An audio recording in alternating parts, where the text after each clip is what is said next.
So Mandy, do you have people trying to read the books behind you to see what type of a reading it is? People have asked. Yeah, are you able to see any No, title? I can't. Actually, I scanned to see if you have Robert Moses, the power broker there. You can recognize that No, text so big. just fiction. I have a separate wall over there for nonfiction, but mostly just fiction. Okay. Mm-hmm.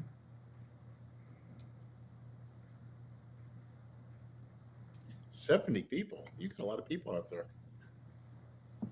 Okay, we'll just wait another 30 seconds or so and get started.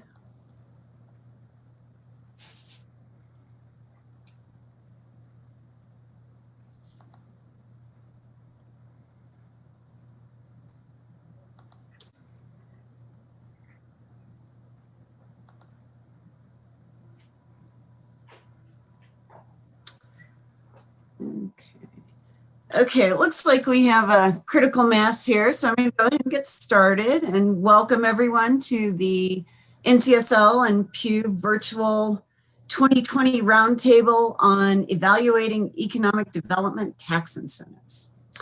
My name is Mandy Rafel, and I'm the Program Director for the Fiscal Affairs Program at NCSL. And before we get started, I just wanted to kick things off with a little poll just to gauge the temperature in the room. So Laurel, let's see, can you go ahead and launch our poll?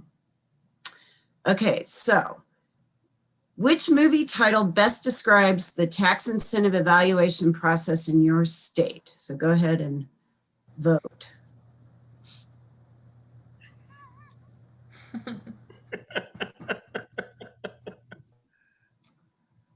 Okay. Votes are coming in. You didn't put on Forrest Gump as a choice?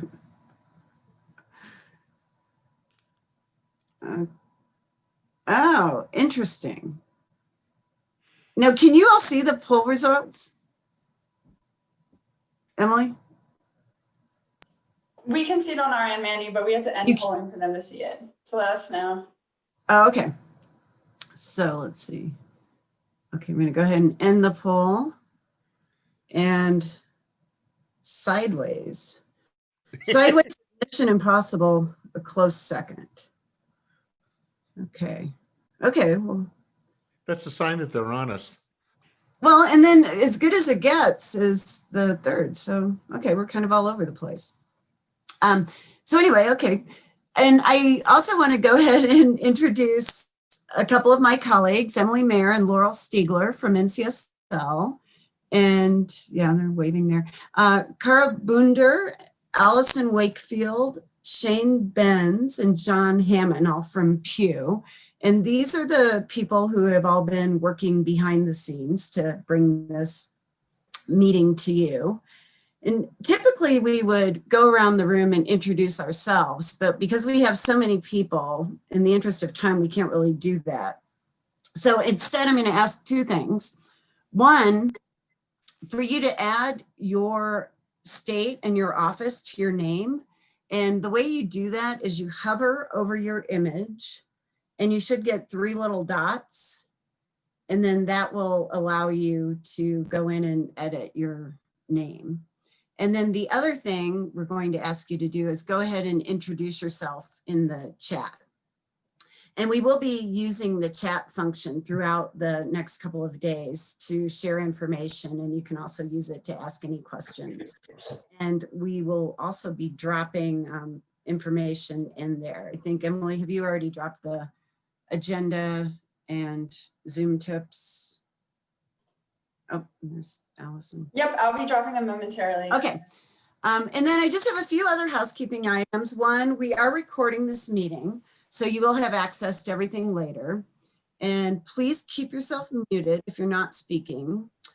And then we will be doing meeting evaluations, and we'll be dropping those pretty frequently because we really want you to fill those out. It helps us improve the meetings, and they're especially important now as we navigate all these various virtual meeting options. We also have some scheduled breakouts throughout the meeting, so you will have an opportunity to chat with each other in a smaller setting, and I'll provide more information on that right before we break out.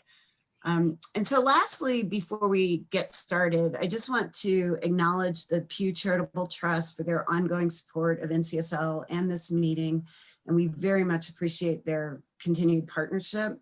But more importantly, I want to recognize the work that they've done to promote tax incentive evaluations. I think, 10 years ago, you could count on one hand the number of states that routinely conducted evaluations, and now we're looking at 30 or more, and I know Kara's going to update us on that. But that's largely due to all the work that Pew has done in this field. So we appreciate all of their efforts here. And so with that, I think I'll turn it over to Kara now, and she's going to provide you with a short overview. Hello, everybody. Just bear with me while I share my screen.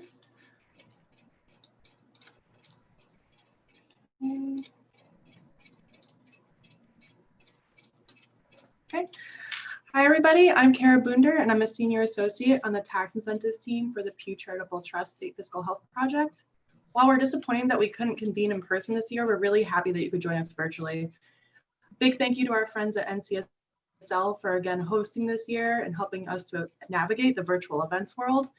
One benefit of this virtual event is that we didn't need to limit the number of attendees from each state. So this is our biggest crowd yet. As of this morning, I think we had over 130 registrants from over 30 jurisdictions. So we really thank you all for coming, and we're really excited that you all can be here. Such a large crowd means that we have several new people. So I'll start by giving a brief overview of Pew's State Fiscal Health Project. The State Fiscal Health Project seeks to advance sound, data-driven policies and practices that build fiscally well-managed states.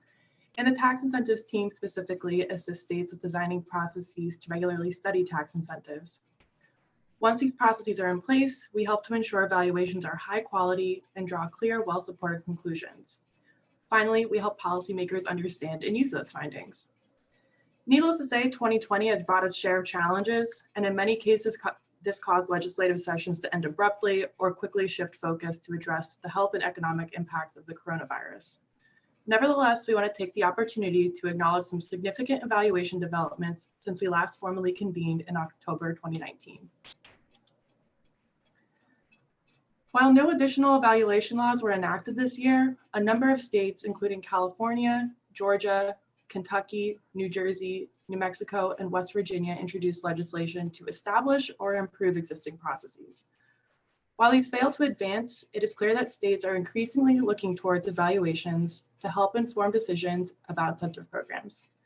We'll continue to monitor developments in the upcoming 2021 legislative session. Each year, it is impressive to see the amount of work that goes into the volume of evaluations released. This year is no different. Congratulations to Hawaii and Montana for releasing their first round of evaluations as required by their recently enacted evaluation laws. Kansas also expects to release their first report under their process by the end of this year. The NCSL evaluation database continues to expand. While many of you are already aware of this and use the database, as a refresher, each evaluation in the database is tagged to show the type of programs evaluated, the capital investment, zone-based, in addition to being tagged for various topics, but for economic modeling, opportunity costs, foregone revenue, etc. This now houses more than 200 evaluations from approximately 43 states. Some states are now approaching or working through their second review cycle. As many of you know, getting the evaluation process just right is an iterative process. Adjustments can be made along the way to ensure it is appropriately tailored to evaluator capacity and expertise, in addition to providing the most valuable information and results to policymakers. During Pew's inaugural office hours session, Washington highlighted some of the ways the Joint Legislative Audit and Review Committee adjusted the evaluation scope and schedule and adapted what and how to represent information to policymakers. Similar conversations are ongoing in other states, and we're happy to connect you with peers or share examples if you'd like to explore this topic.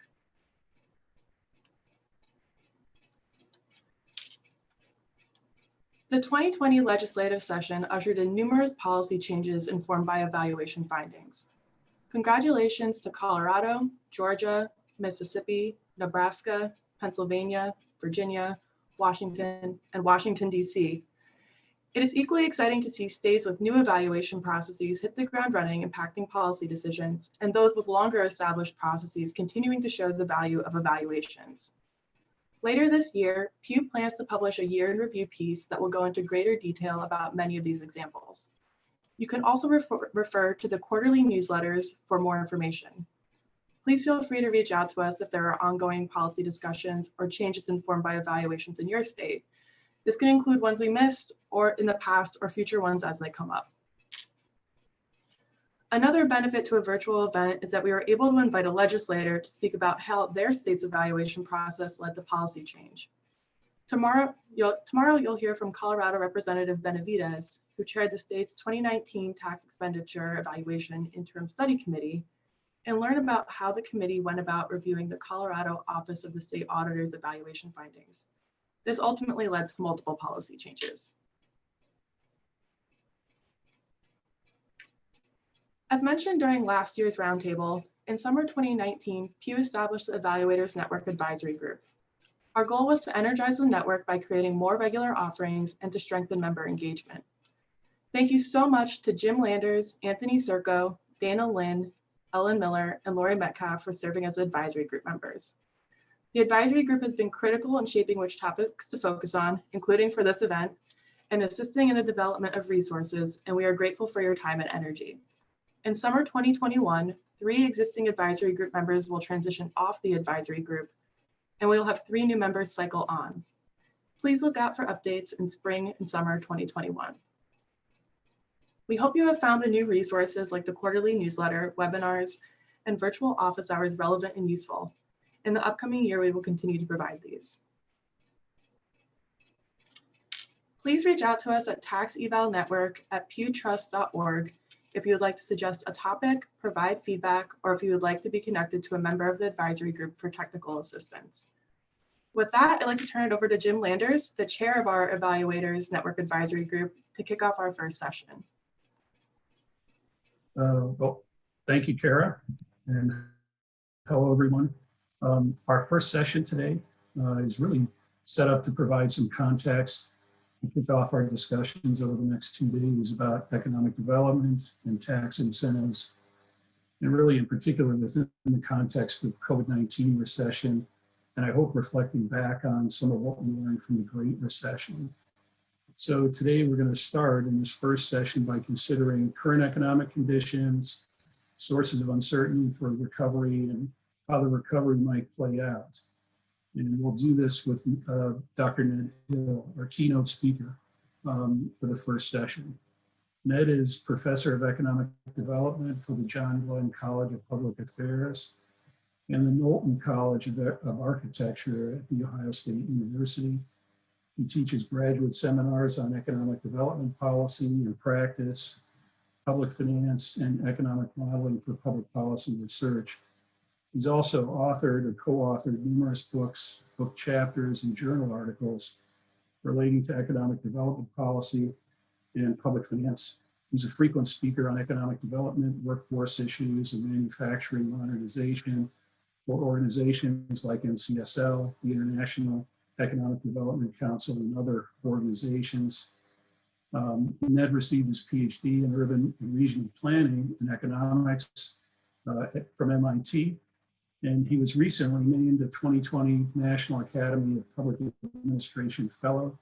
I'm glad to say that Ned is a colleague of mine, and he's actually somebody I sort of look up to as a researcher and an academic in the area of economic development and public finance. So with that, I'll throw it over to Ned and we can get started. Well, thank you, Jim. And I thank both Pew and NCSL for asking me to present and talk about the current economic conditions. I'll start by seeing if I could share my screen appropriately. There we go. Slideshow. There we go. And let's see if I can get rid of these things. There, terrific. Um, I'm not an economic forecaster. I consume forecasts. And I also, for this particular event, you're going to find there's going to be a little different way of presenting any of the discussion about the current economic condition. I mean, I start with a little bit of throat clearing to set the scene, but then I spend a fair amount of time going through the COVID-19 vaccine horse race, and you'll see the reason why in a bit. And then I'll look at some of the top level economic data. So Jim has agreed to play the voice of God. If people have questions or something's going on in chat that I should be paying attention to, he's got permission to jump on in and give me a long distance dope slap so that I'm paying attention to what you folks are after. And let's go on with the presentation. Sure, let's go on with the present. Oh, I know I need this button over here. There we go. So, one of the new economic power games is to ask what letter is the recovery going to look like and this recession look like? Is it going to be a V, a quick decline, a quick rebound, a U, a quick decline and a slower rebound, a W, looking for a double dip?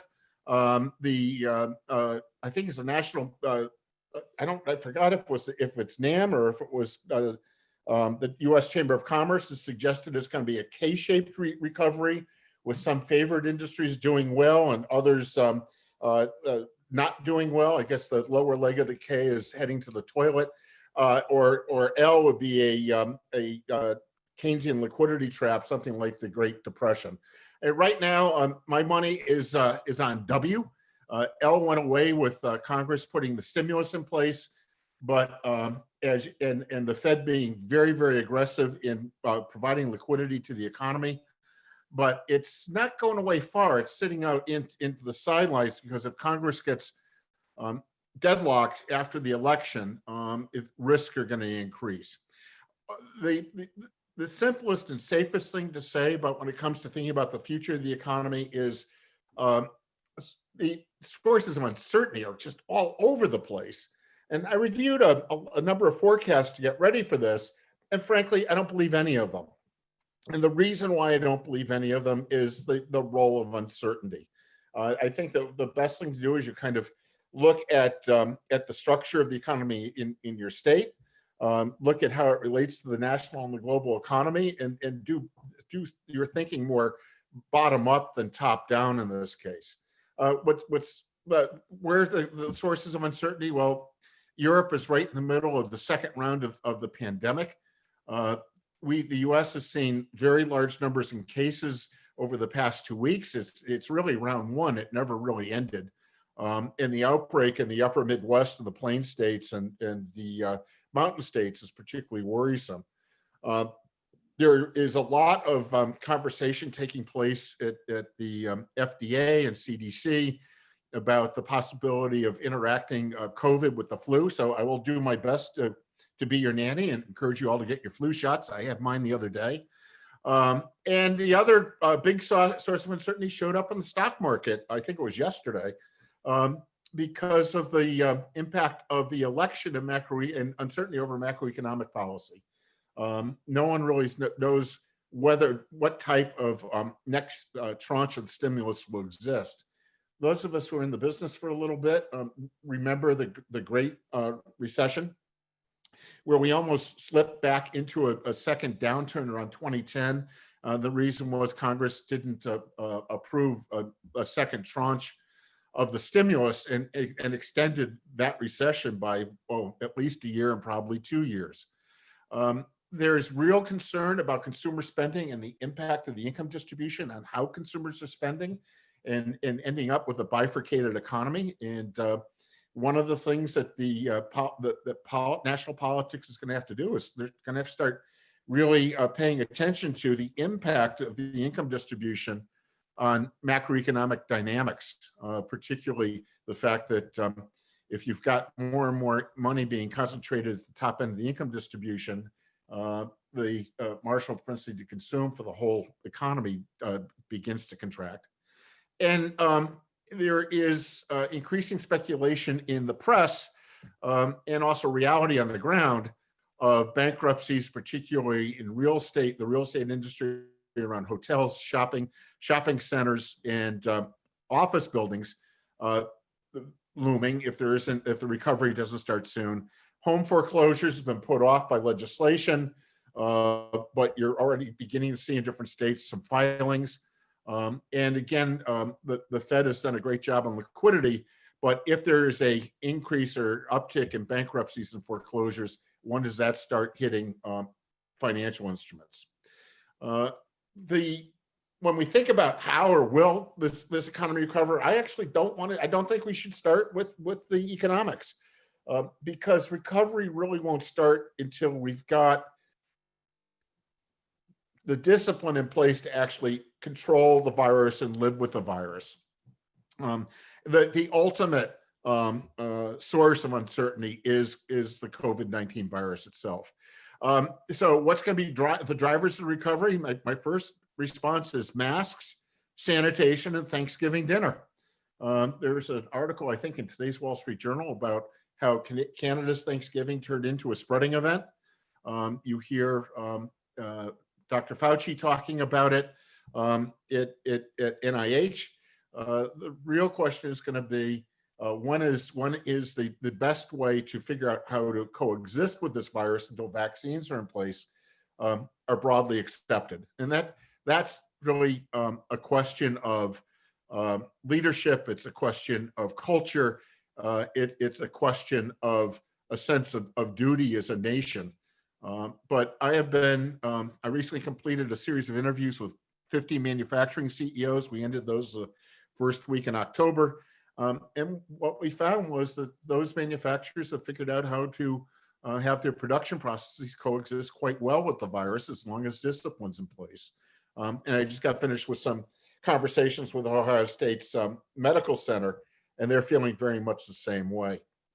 The two issues about recovery is when will vaccines become available, and how long will it be until we get to 70 to 80% of the population being vaccinated? And the statement that came out was I saw from a CEO from the drug industry, is that if vaccines are approved sometime between now and January, February, we're still going to be supply constrained through the early fall of 2021. And my reading of the way his logic was, that's going to be optimistic.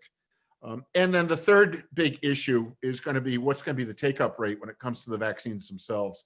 What fraction of the population is going to be, we can prejudiciously call them anti-vaxxers, or believing the risk posed by the vaccine is higher than the risk posed by the virus, and that will delay recovery. So these are social and sociological and political impacts that are going to have much larger impacts on the recovery than will legislation. But we still have to look and pay attention to the chairman of the Fed's, Powell's, plea to Congress to get another tranche of stimulus out there because the economy is approaching stall speed. Now I'll go to the next slide. So let's quickly go through the vaccine horse race. And what to find that pivot point from when we go to a sustained recovery, to me, that pivot point is going to be one where the vaccine is widely available and it's being picked up. And the best source I found for this, and I urge those of you that are following the vaccine drama to start paying attention to Biopharma Dive. I follow their utility dive quite closely with my work in electricity generation regulation. And I found that Biopharma Drive to be a very good source for trying to figure out what's going on with vaccine development. This is a update of the major vaccines that are going through trials. The Biopharma Dive updated it on October 23rd. As you look at this chart, the major vaccines are listed down on the left-hand side of the table, and the state of where they are in development goes across the rows. The dark cross-hatched area is when they The companies are saying they expect to have their first available supply. But there's a major fly in the eye of this. If you go down, you'll see Johnson & Johnson and Sanofi Glaxo with projecting very large amounts of vaccine being available sometime in January, realizing that Johnson & Johnson just started their phase 3 trials, and Sanofi Glaxo is expecting to start them any day now. So that makes some of these projections as to when and how much vaccine we'll have be really iffy. So Oxford AstraZeneca was an early leader in this. They had a health event in Brazil in one of their trials. So the end result was their trials were paused. They just resumed on October 23rd. Johnson & Johnson, their phase 3 trial was paused on 10/12. The review of their methods was favorable, but I don't know if they've restarted yet. And this gives us an example as to how iffy all of these projections are. And I think it was Pfizer that said that they will not make a statement as to where they are in their process until after the elections are over with. Their CEO, I think, is justly afraid of politicizing the science around FDA approval and increasing a concern about the quality of the approval process. All of this says that when you get the vaccine starting to be produced and out into the market, you're talking at least another 9 months after that date before inoculations take place to a meaningful fraction of the population. There was a meeting at FDA, I think it was, it's on the 24th. And these are the takeaways that came by Biopharma Dives reporters. The major statement coming out by these reporters and other news sources is that the experts that were on the panel were absolutely delighted and happy that FDA's really isn't relaxing their standards or speeding them up, but their take is that that the FDA approval standards really are staying pretty much in place. Vaccine developers that were seeking early approval have to meet the same efficacy standards as if they would meet standard approval. It's just the approvals are being sped up, as are the trials. And before granting early approval, the FDA will require at least 2 months of safety follow-up, and that will vary according to the type of vaccine. Other panel members and people that attended the meeting, they were a little skeptical. They questioned the clinical trial goals that the companies were using and debated whether that 2-month safety requirement for emergency clearance is sufficient. So that is still an issue. The third issue that came up at the meeting, you'd probably be seeing it in the news yourself. The new types of vaccines, the ones that Moderna and others are putting together, are based on RNA. They're a completely new manufacturing process. They're quicker, but they require very, very cold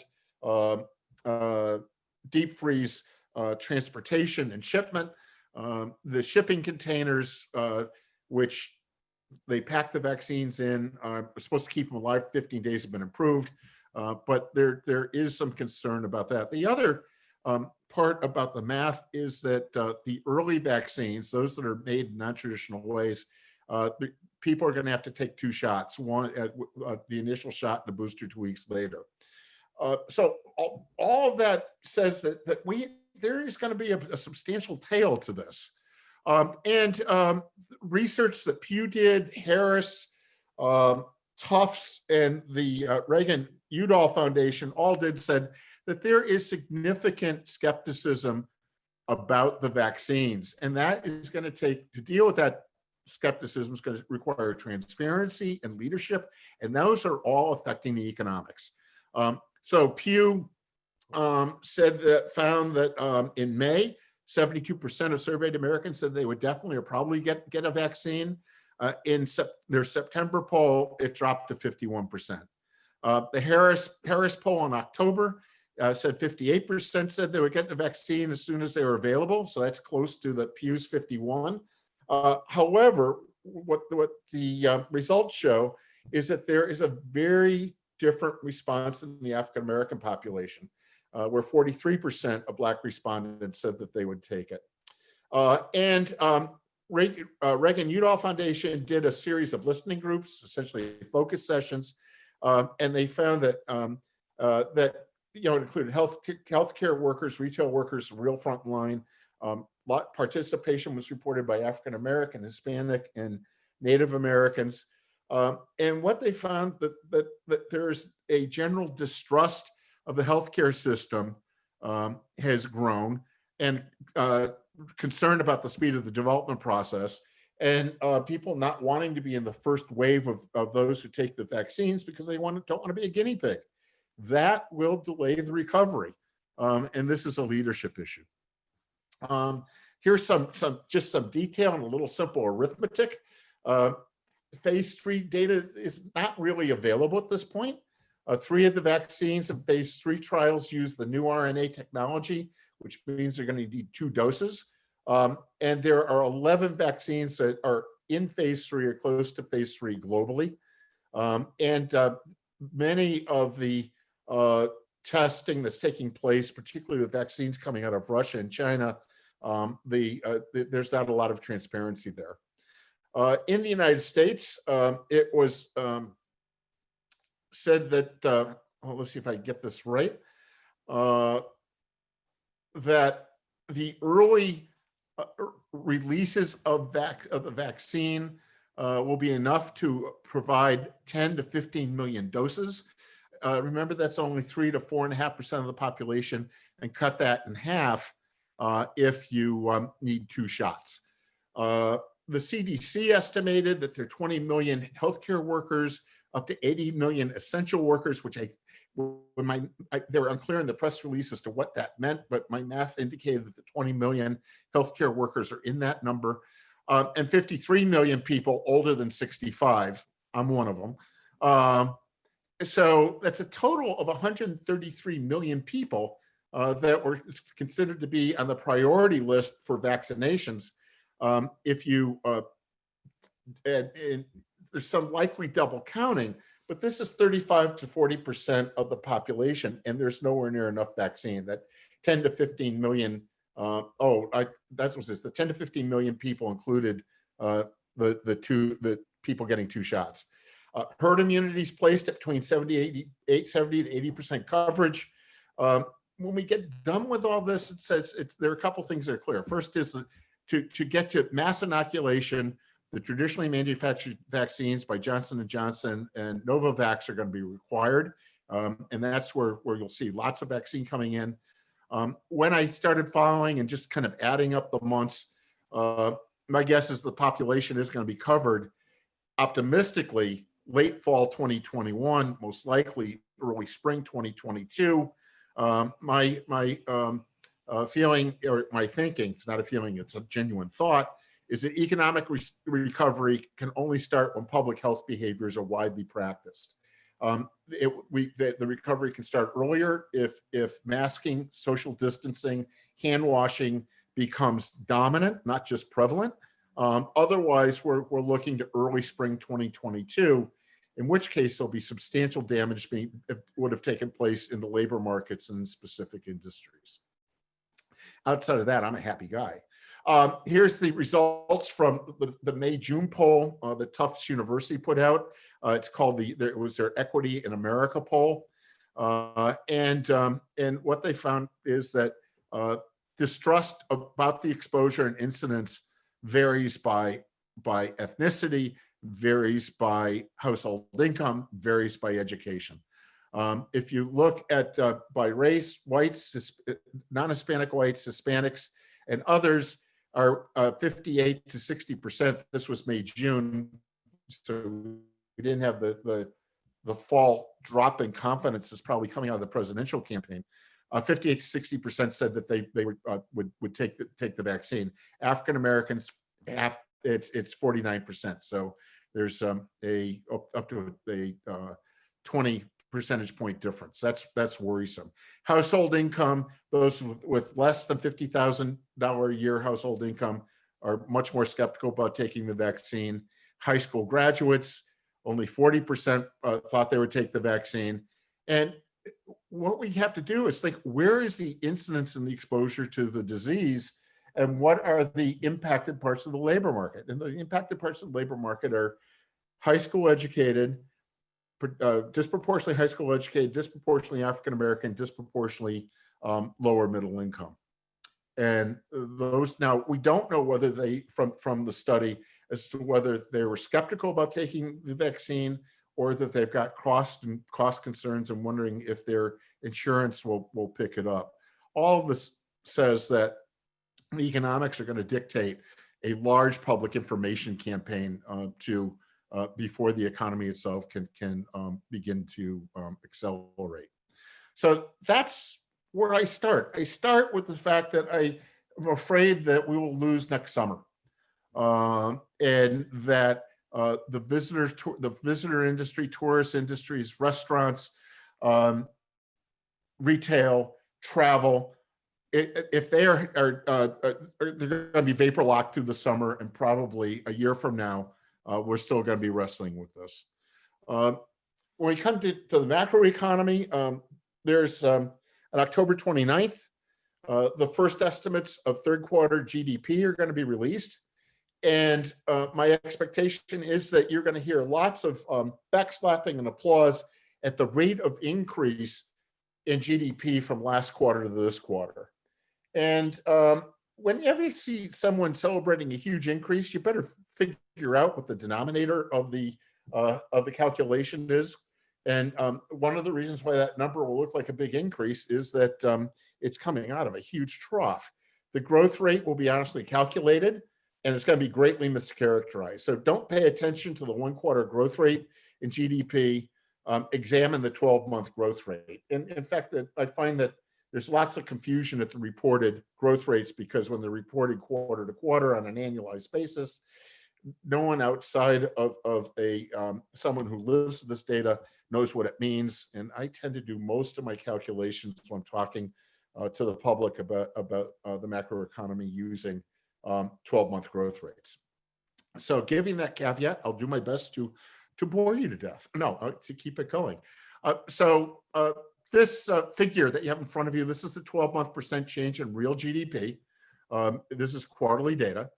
And what you'll see here is just the, well, let me put it, if that line were the slope of a roller coaster, I wouldn't go anywhere near it. So what took place here is that before the COVID pandemic hit the United States, fourth quarter of 2019, we were growing at a very modest 2.3%, and we're kind of bouncing around that range between 2.5 to 2.5 percentage growth rates. And then you'll see the quarter January to March, where the growth rate dropped from 2 point. We lost 2% growth in that quarter. However, we really didn't lose in that quarter. January, February were fantastic months. That entire drop that you see that drew it down took place from about March 5th to the end of March. So then there was a lot of interest as to what the second quarter growth rates would look like. And compared to the growth rate a year previous, GDP dropped by 9%. That is depression world. If you look at the Great Recession, that you see the bottom of the Great Recession was the April-June quarter of 2009, where the growth rate was almost 4 percentage points lower than it was in the previous years. And it took 14 quarters to get back to the pre-crash levels of GDP. That's 3.5 years. The big unknown is, and a large problem, the reason why that happened, there was so much structural damage in the financial services sector, as well as in the housing market and automotives. The question that is still outstanding when it comes to the COVID-19 depression and recession is how much broader damage is going to take place, and how when or if it will affect the financial system. And I'll talk about that in a bit. In this slide, what I did was I took the final data from second quarter and looked at what happened to GDP, not just in general, but by specific industries. Because in the economic development business, we don't work with the whole economy. We work with specific industries. 77% of the loss in GDP came from personal consumption expenditure. It's no big surprise. Personal consumption expenditure is normally about 70% of the economy. But what was just quite shocking is if you go down to the fourth row in the table on the right, you'll see that almost all that came out of consumer services. Over on the left, I constructed a couple industries. Visitor services and restaurants, that included travel. So it's transportation services, recreation, hotel, and restaurants. That contributed almost half of the loss in GDP. Healthcare, surprisingly, was almost a quarter of the loss. And then you saw some losses in not coming from non-residential fixed investment. So what I did in this table is I take a look at the change in GDP over a year, and then I figured out what is the contribution of each sector towards that loss. So this is very much a shock that is coming right out of consumers, and it's no big surprise when you look at where unemployment came from. I mean, with the restaurant industry was pretty much gutted. And I'll show you some data that's a little more intuitive in a second. Who are the biggest dollar losers? So this is dollar value of GDP that was lost over 12 months, looking at the second quarter of 2019 to the second quarter of 2020. The single largest dollar loss was in healthcare. And that's was 400, almost $500 billion worth of GDP came out of the healthcare sector. And that was because so much of it was shut down because of COVID. Food services and recreation, the loss there was $382 billion. Recreational services, another $300 billion loss. And you can go down the line.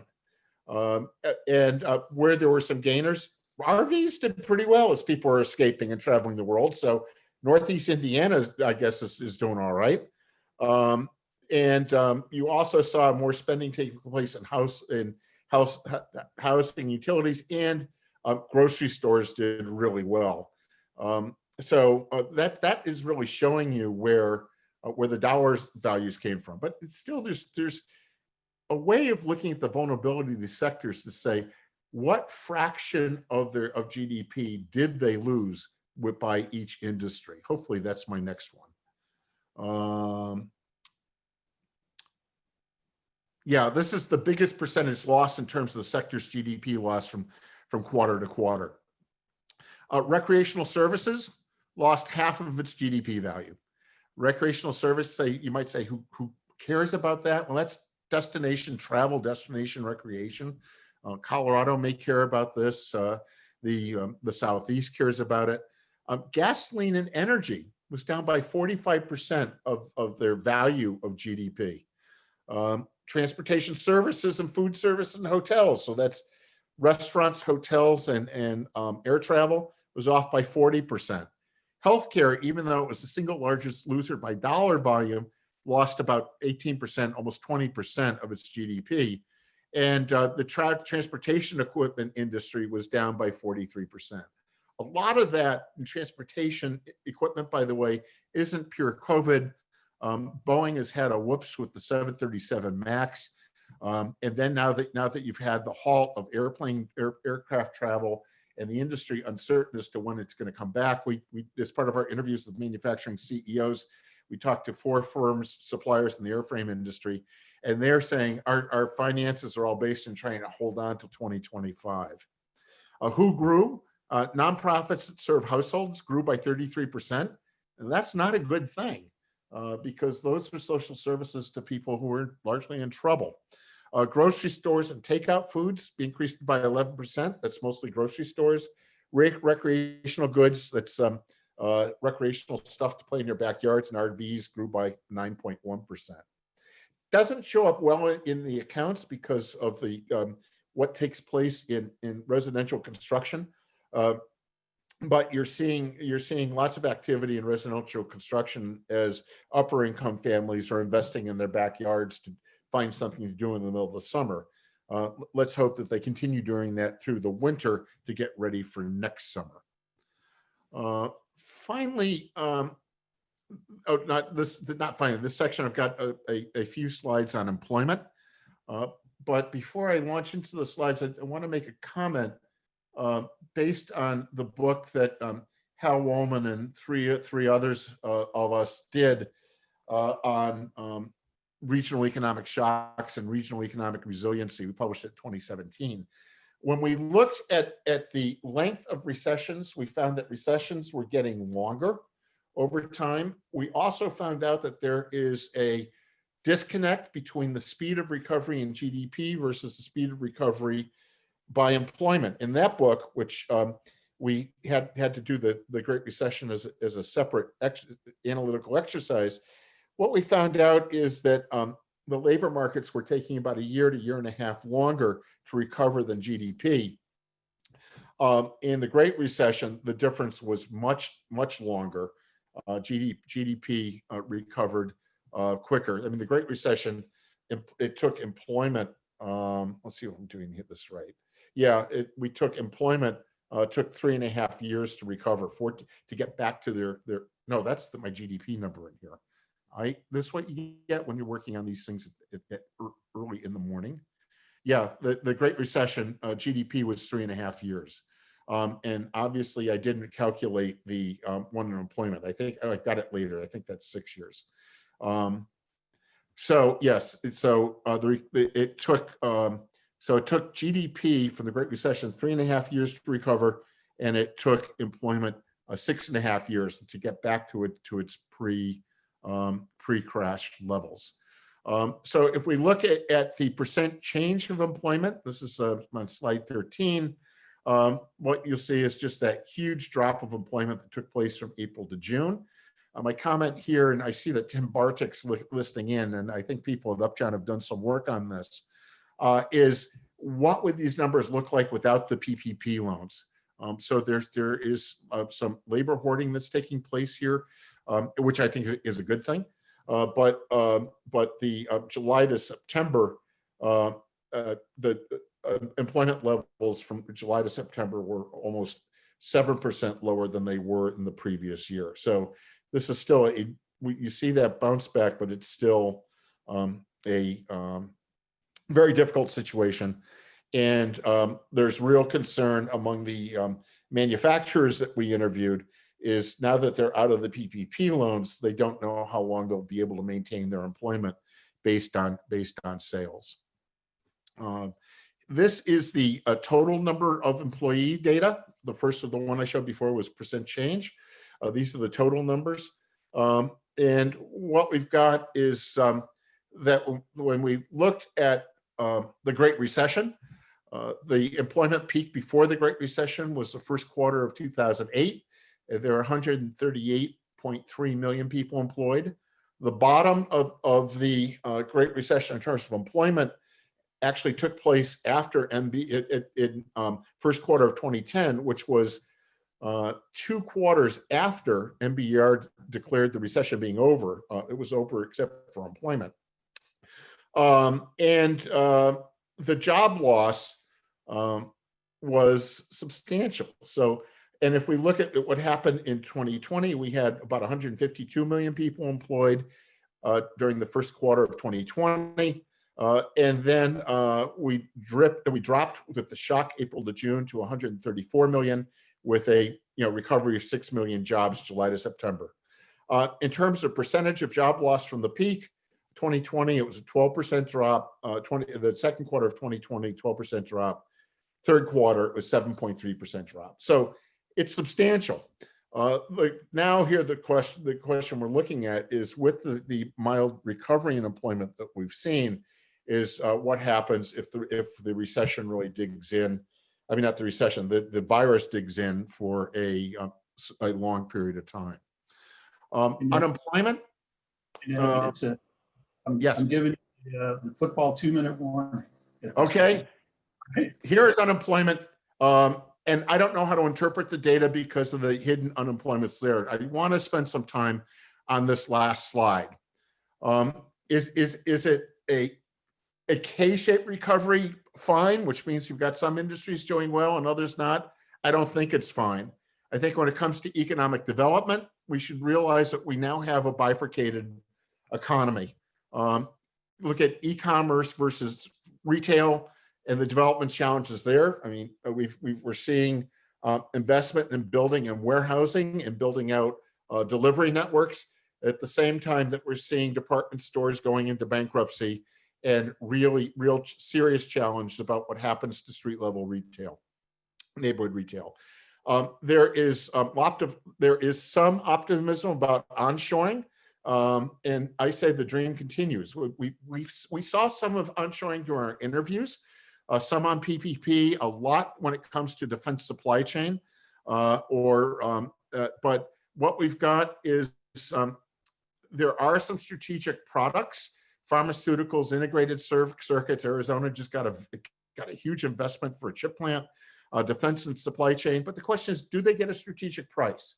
Will the markets be willing to pay a price that's greater than the global price for some of these components? Now, Ohio is just invested. Buckeye Face Masks just opened, which is going to be a high volume face mask, surgical face mask company that's highly automated, and they're competing against China. They will be competing against China price. What we're learning from this is that it's going to take immense amounts of automation to do this. Third thing that we've seen in terms of economic development is that most of the manufacturing companies and consumer products companies that we've talked to really are talking about a 3 market zone global production strategy, which is having a North American production platform, a Central European production platform, and an Asian production platform, and they all look confused when you mention India, which means that that may be the way onshoring takes place, is that you end up with a North American supply chain, which really makes NAFTA, NAFTA 2, the USMCA, whatever you call that treaty, be very important. But the question here is, what does a lean supply chain look like? And what's happening with lean chain discipline? McKinsey lately has been talking about the need to build sustainability in the supply chain, and it's the end of lean. When I talked to one of the senior member of McKinsey's manufacturing practice, he basically told me he had to give a dope slap to the guys doing the supply chain consulting.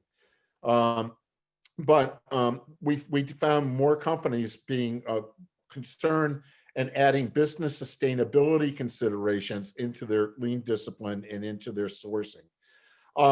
Products that cater to upper income consumers, home entertainment, remodeling, high-end automobile, they're doing well with the pandemics, and as well as rebuilding strategic stockpiles when it comes to medical supplies, but the rest of it troubled. Visitor and travel industry and supply chain, they're going to have a bad summer in 2021. Retailers that cater to the middle of the income distribution, lower middle income of the income distribution, their customers don't have money.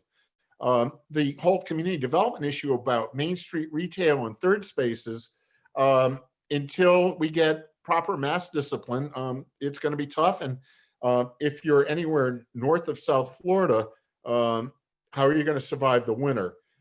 Major restructuring is taking place in the office market. How much is going to come back? And will the densities of office uses be able to pay back the mortgages and loans and the investment in big office spaces? That's an open question. And those communities, and particularly central cities, that depend on wage taxes or other taxes paid by commuters, if they stay out where they live, you're going to see a wave of financial crisis in major cities beginning next year. There's real confusion in the labor market. We're hearing questions of skill shortage, even though there's clearly a recession going on. Is this because the employers feel that they've got cost discipline issues with a resurgent Asia, or is there really a true skill shortage? We don't know the answer to that. And for all of us, I think that we are going to have to change this discussion about over living wages and hopefully shift it to living incomes. I'll tell you, we talked to a sewing operator in a major city on the East Coast. I'm allowed to use their name, but I want to make certain they're comfortable with it before I do that. And they serve the Buy America market, which is a market that pays more than the international market for its goods. New Jersey, whoops, I told you where it is increasing its minimum wage to a living wage. And they're looking at a huge cost differential with their competitors in Georgia. And automation is the only way they're going to make it. These are scary times. So in the end, I offer you words on the left-hand side that will get you through the pandemic and will get us to an economic recovery. Treat your mask like underwear. Do not touch or adjust it, especially in public. Do not borrow or lend. Two people can't use the same pair of underwear. Make sure the fit is tight but yet comfortable. Make sure it's clean. Wear it right side out. And if it's damp, change it. And don't go commando. Thank you. Okay, well, thanks, Ed. I think we do have time for a question or two. I've got one here in the chat box, and this is, do you anticipate the healthcare GDP drop will be shortly made up after people catch up on delaying procedures instead of permanently foregoing procedures? The way I look at it is I'm going to give it the same time period as the restaurant industry, because there still is a fear of people going into healthcare facilities. Even though I think right now they're probably the safest places to be, because that their discipline is improved. So let me put it this way: I think there's going to be recovery in their revenues, but it's not going to be robust. The other thing that's going to hurt is a lot of people lost their health insurance. The statement about, this kind of ongoing controversy about Obamacare is making the providers very nervous. So I think in an elegant, long-winded form, I said, I'm skeptical, but I really don't know. We have time for one more question, Mandy. Well, actually, not if we want to stay. Well, okay, go ahead. There's one more here. Last one, though. Okay, question I had was, how do you suggest states focus their economic development policies and their tax incentives or their incentive programs post-pandemic, post-COVID-19 recession? That is a very good question, which means I don't have a ready answer. The two things that are going to go on. The first is those companies that are investing right now absolutely have to do it, and so kind of the real economic need for the incentive is minimized. The second question is, and I am skeptical about reshoring, but I am enthusiastic about continent-wide, NAFTA-wide supply chains. And so that's where I would put much more of my emphasis. There is going to be, no matter who's elected president, a very strong push and interest around reshoring. So the question is, how can we take advantage of it? My real concern when it comes to economic development is the other side of what the people in the audience are doing. And those are doing much more of the community development side. And I think there's going to be some real issues about what we do with abandoned retail space and pro formas that still assume that there's going to be good returns from renting ground floor space to retail, restaurants, et cetera. Okay. Well, thank you, Ned. I think we're done. Mandy? Okay, well, thank you, both Jim and Ned. As always, Ned has given us a lot to think about. So what we want to do now is we want to give you some time to go into smaller breakout groups and discuss what you've heard and share information about your state. And we're going to do it with, they're going to be two different sets of groups. You'll go into one group for 10 minutes, and then we'll switch and you'll go into another group for 10 minutes. And they're randomly assigned groups, and it's really just meant to give you opportunity to chat with different people since we are not in person and virtual. Then after the second group, we'll come back into the main room, and then you will have a few minutes to take a real break, to go get a drink, go to the restroom, whatever. And then we'll get started on our next session on economic development trends. To help facilitate the discussion, the groups that you're going into now, we do have some questions that you can use as conversation starters. There's no reporting back, so you don't have to follow these, but it's just meant to give you some guidelines. And let's see, Emily, did you drop the questions? Okay, I think she dropped the questions in the chat, but I'll just read them. Question one, where have you started to see recovery in your state? 2, are fiscal projections better or worse than initially expected in your state? 3, which industry sectors in your state have been hardest hit, which are in recovery, which are not? And lastly, if you had a crystal ball, when would you anticipate full recovery in your state? And again, these are just guidelines. So Laurel, in a minute here, is going to send you an invitation to join a breakout group. And then after 10 minutes, you'll get another one. Again, the presenters for the next session, and I've already messaged you privately, Mark, Allison, and John, decline the second breakout, and then you'll come back in the main room to prepare for your next session. Okay.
John. Probably a good time to check my sound. Can you hear me?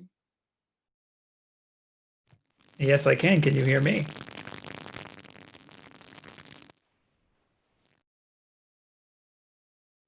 I think you went back muted. Yes, but there's a crackling noise with it.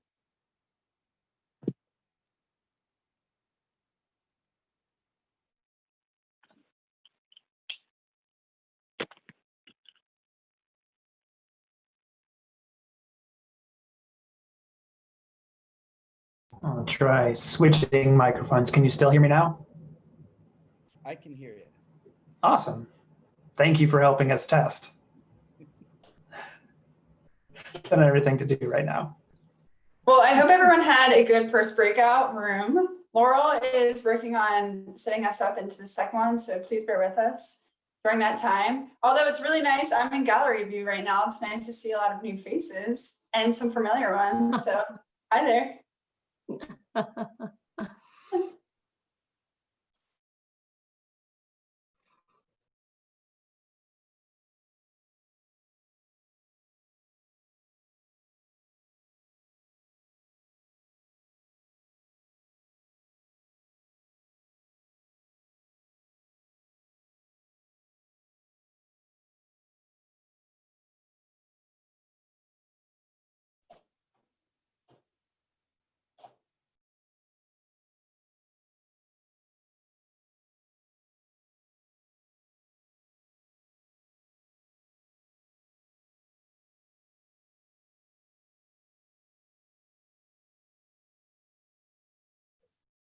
Okay, so it's probably most of the people who are going to So it looks like break room room. 15.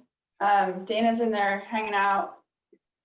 I'm gonna go join her.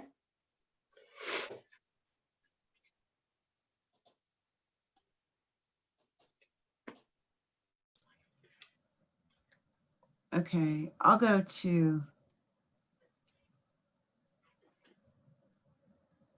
Oh, there's John. Okay, so hi, John and Mark. Thank you so much for doing this today. I have got all of your slides combined into one. So I will be sharing my screen and you just let me know when you are ready to have me advance your slides and I will take care of it. How's the sound quality, Allison? Can you hear us okay? Yeah, you sound great. Can you hear me? Loud and clear. How about you, Okay. John? Yeah, I switched microphones. Can you guys still hear me? Yes. Much better. Yeah, thanks. Lovely. Okay. So I'll start off with my introduction. I'll be asking a question to the audience for them to hopefully provide us with some in-state examples. And then I'll turn it over to John, and then Mark, you can take it away from there. And I have some questions for us all and some things to get conversation started. So any last minute questions or requests? Allison, this is Laurel. Are Hi, we Laurel. scheduled to bring everybody back at 10 till? Okay. Are we? Um, Is that what you want? I think so. Let me check the run of show that Kara put together. I know we had the Yeah, first breakout session start late, so I just wanted to make sure. Okay, I think we should try to stay on time and Yeah, I do too. Okay, so yeah, 2:50. Let's bring everyone back and give them their 5-minute break, and we'll start promptly at 2:55. great. Thank you. All right, thanks. I'm actually going to step away for a minute, so I'll take off my camera and my mic. Sounds good. Okay.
Am I the only one that's wondering if Zoom offers like elevator music to put on while we're waiting?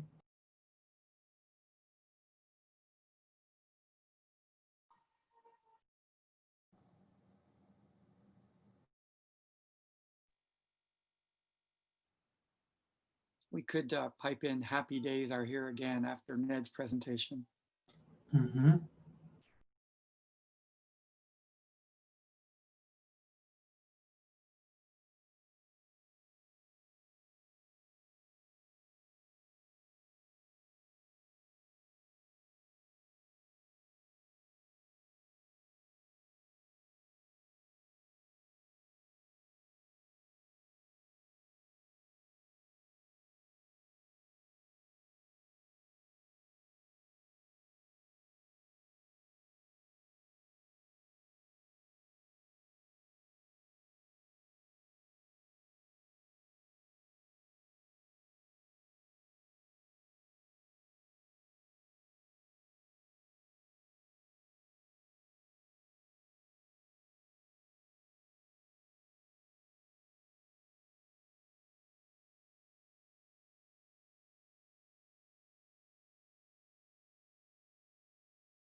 Okay, welcome back, everyone. And at this point, I'm going to turn it over to Allison to lead the next session. Mandy, are we taking a 5-minute break before the? Oh, yeah, sorry. Forgot. Yes, yes. So yes, we are taking a break and we'll reconvene in 5 minutes. And then I'll turn it over to Allison. Thanks.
Okay, I think it's about time that we get started with the next session.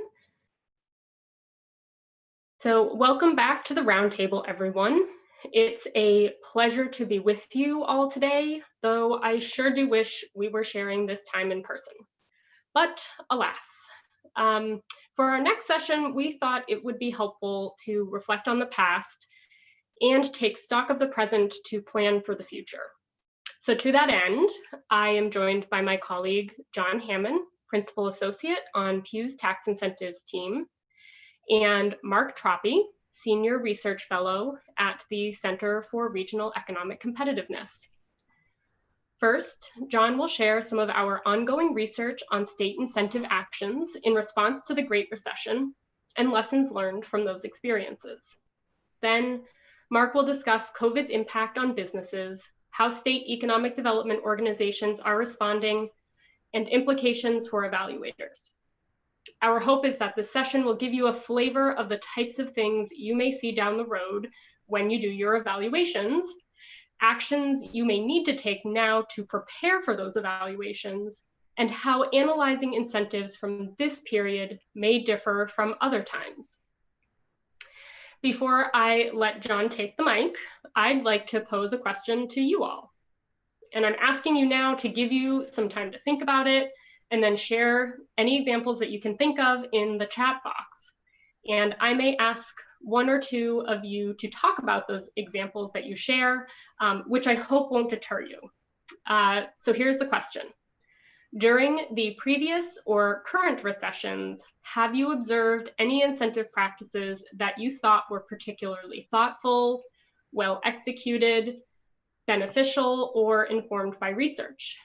And we think that this information would not only be valuable to your peers, this would also be very helpful information for us to have as we continue our research. So now on to John. Hello, can you guys hear me? All right, so hello and welcome. As Allison said, yeah, I'm really also bummed that we couldn't be there in person, but it's really great to get to see everyone here. Normally I would say my name's John Hammond and I'm a researcher here at Pew. Now I'll say I was a researcher there at Pew.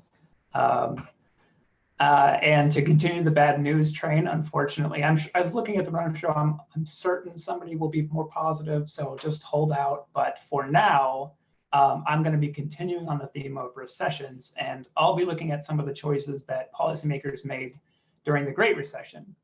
So you can go to the next slide. The Great Recession devastated state economies in a way that at the time most policymakers hadn't ever seen. States were saddled with declining revenues and ballooning expenditures, and many just struggled to find a way to balance their budgets. On top of that, policymakers faced pressure to preserve or even create jobs. And for that, tax incentives was a natural choice for a few reasons. First, they're familiar, which makes them quick to implement. They're conspicuous, which means that policymakers can take credit for them publicly. And best of all, they're not often on states' budgets, so they don't have to budget for them. And some of our past research indicates that these programs coming out of the Great Recession didn't always go as planned, and in fact were often a cause for controversy. So for the next slide, there are a few questions in the new line of research that we're thinking about. We really want to know what went wrong. And there are a lot of these stories, as you can imagine. They're easy to find because people love talking about them. But we're also really curious in finding out what went well. And they're a lot more difficult to find. And Allison mentioned this earlier. We really want to hear some of your stories, if you have them, of where policymakers have kind of continued to embrace the choices that they made during the last recession. And importantly for us, this just isn't a history lesson. We want this research to be for you guys to draw out actionable practices for policymakers today as they're thinking about crafting programs to dig out of the current recession. And to get this information, the research that we're doing is primarily relying on the work that you guys have done. My presentation focuses mainly on the first question that I posed. What are the stories where something went wrong? Because they're, like I said, easy to find. but which programs blew up last time? What were the pinch points and where were policymakers upset? And what became of these programs that were hastily thrown together during and in the immediate aftermath of the Great Recession? So on to the state examples. During the Great Recession, many states significantly expanded the use of existing programs. So some did so to cover a wider geographic area, for potential beneficiaries, or some included businesses that normally wouldn't have received benefits under the existing program structure. And others just simply increased the amount of incentives that were awarded.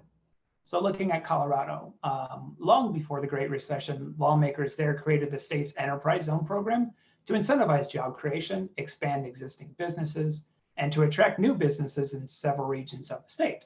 And since its creation in 1986, the zones under the act had grown from covering only 30% of the state to around 70% in 2011.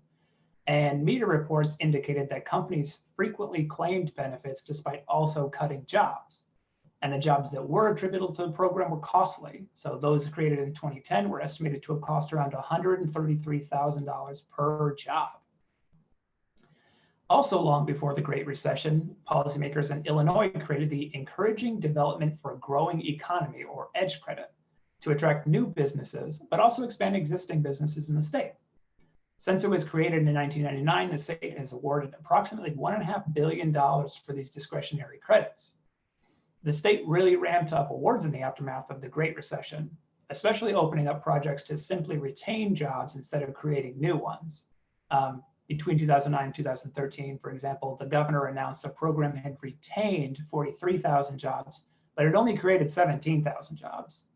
And as a recent report from the state auditor points out, this practice seems to have gone beyond what policymakers initially intended. Incentives for retention were not explicitly authorized, but were interpreted by the Economic Development Office to be allowed. And this program seems to have not met policymakers' expectations because, in part, of this job retention feature, it faced withering criticism from through both Democratic and Republican administrations. And eventually, this practice of retaining jobs was curtailed in 2015, and the legislature overhauled the program in 2017. Moving on to Maine, the Pine Tree Development Zone was established in 2003 with the purpose of encouraging development in economically distressed communities by incentivizing job creation in certain industries. So initially, the local governments were required to apply to the state to be designated, with the Economic Development Office reviewing applications based on select criteria like the severity of economic distress in the region. This program was modified in 2009 and 2010. These changes to the programs eliminated the application process, and every area in the state actually became eligible. And all but 2 counties were rolled into the more generous tier of benefits. And as Maine's Office of Program Evaluation and Government Accountability noted, this has had the effect of de-emphasizing the program's focus on distressed areas. In 2015, OPEGA found that 67% of businesses that received one of the program's benefits were in lower unemployment areas of the state. And normally those participants would have received reduced reimbursements for the program. So moving on. States have also tried to hit the pause button on incentives in order to temporarily reclaim revenue to help meet mounting budget gaps. For instance, in California, in late 2008, the legislature enacted a measure that suspended the state's net operating loss deduction and temporarily limited the use of several business tax credits so that credits could only make up 50% of a business's tax liability. At the time, an assembly floor analysis estimated that these limits would have saved the state $900 million in fiscal 2009 and over $400 million in fiscal 2010. However, these costs would return after 2010 as the bill allowed any unused credits to be carried forward and be used in future years. In Hawaii, facing a $1.3 billion budget deficit, the legislature suspended nearly 24 general excise and use tax exemptions in 2011 as part of a larger effort to raise revenue. Like the California measure, Hawaii's temporary halt to incentives lasts for 2 years, after which all suspended credits became available again. And also, like California, Hawaii reinstated these incentives without rigorous assessment as to how the suspension had impacted the economy. These states lack detailed information on the effects of these reductions. How were businesses affected? Were some incentives missed more than others? And moving on, many states also implemented entirely new incentive programs aimed at reviving their economies, but their costs wouldn't be truly understood until years after the programs were implemented when businesses started to use them. So in Kentucky, in 2009, lawmakers faced a $1 billion budget shortfall that had already led policymakers to brace for state agency cuts. During a special session, the state created several new incentive programs and expanded others. And the state's Legislative Research Commission estimated that this would cost the state close to $40 million in lost revenue in fiscal 10 and increasing to $60 million in fiscal 11. The governor signed the measures, but not before noting that these incentive modifications would, quote, seriously and significantly increase those cuts. In fact, Kentucky's finances were in such dire straits that in 2012, a reporter for Stateline by the name of Josh Goodman wrote, "Most of the focus in Kentucky for the last decade has been on one major problem.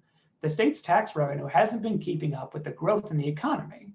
Many observers expect the trend to continue in the years ahead, leaving the state with a structural deficit that will make it impossible to afford the services it has offered in the past." In 2013, New Jersey passed the Economic Opportunity Act, which consolidated several existing incentives to form GROW NJ and the Economic Redevelopment and Growth, or ERG program. These programs were intended to help businesses create and retain jobs and support commercial or residential development in distressed areas. Between 2013 and 2017, the state authorized over $5 billion in incentives that could impact the state's revenue for up to 20 years. And as identified by a 2017 New Jersey Policy Perspectives brief, these incentives were costly in absolute magnitude. Programs from the previous decade, from 2000 to 2009, only forewent $1.2 billion, which is about a quarter of these new programs' costs. And they were costly in when measured per job as well, which was over $80,000 for GROW NJ and ERG compared to around $16,000 for the programs in the 2000s. So what are some of the key takeaways for this new research? Policymakers suffered through a prolonged recession and were understandably eager to be seen as taking steps to preserve and promote their state's economy. During the Great Recession, few policymakers had the evidence they needed to make informed decisions on economic development and tax incentives. In Colorado, Illinois, and Maine, better information about those original goals and design of the programs might have led them to ask if those programs were the right fit for the job. Perhaps other programs might have better met their needs.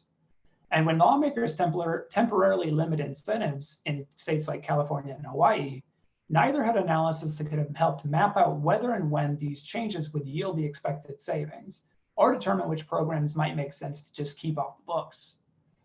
Since most states honor existing commitments, it often takes years or even decades before changes to incentive programs yield additional revenue.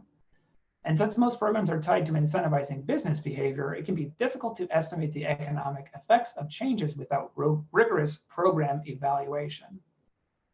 And finally, creating new incentive programs during a deep recession, as was done in New Jersey and Kentucky, opens the door to problems beyond the initial consequences of the economic downturn.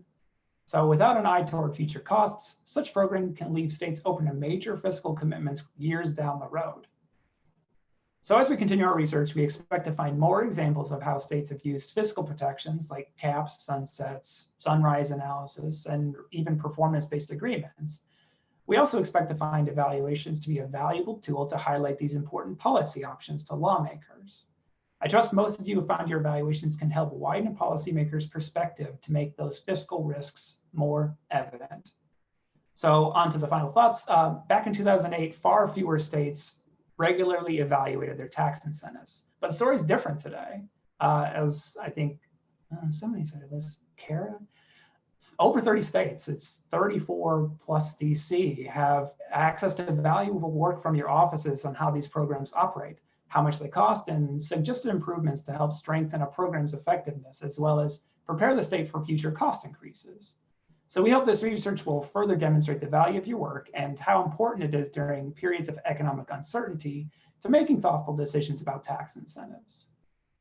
So thanks very much. That's it for me. And I just want to give a special thanks to my colleague Shane Benz, who's done a lot of the research on this and helped me put the presentation together. So back to you, Allison. Thanks so much, John.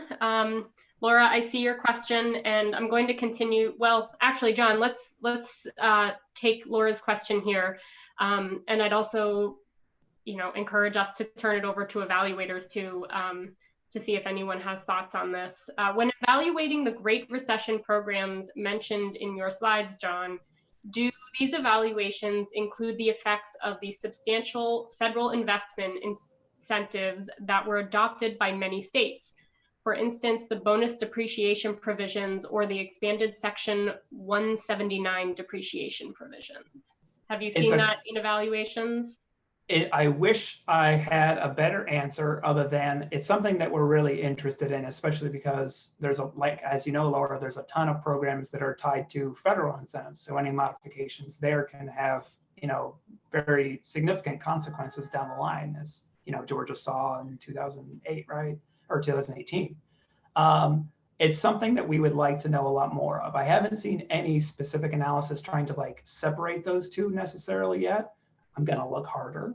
But what I have seen are states trying to tease out the kind of budget, trying to figure out how to budget while dealing with federal assistance that's more general. And I think that can be really tricky too, because they don't have a real solid top line figure if they don't know what Congress is going to do. So there's huge uncertainty there. And I think states have tried a couple different ways to maybe sort out a priority system to fund certain programs before others. And then as more revenue comes in or as more federal assistance comes in, that they can kind of keep going. So, but yeah, it's a great question.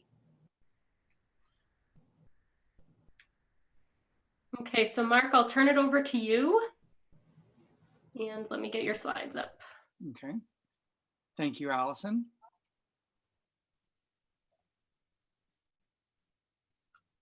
All right, take it away. Great, thanks. And thanks to Pew and NCSL for organizing the session today and tomorrow. Really a great agenda.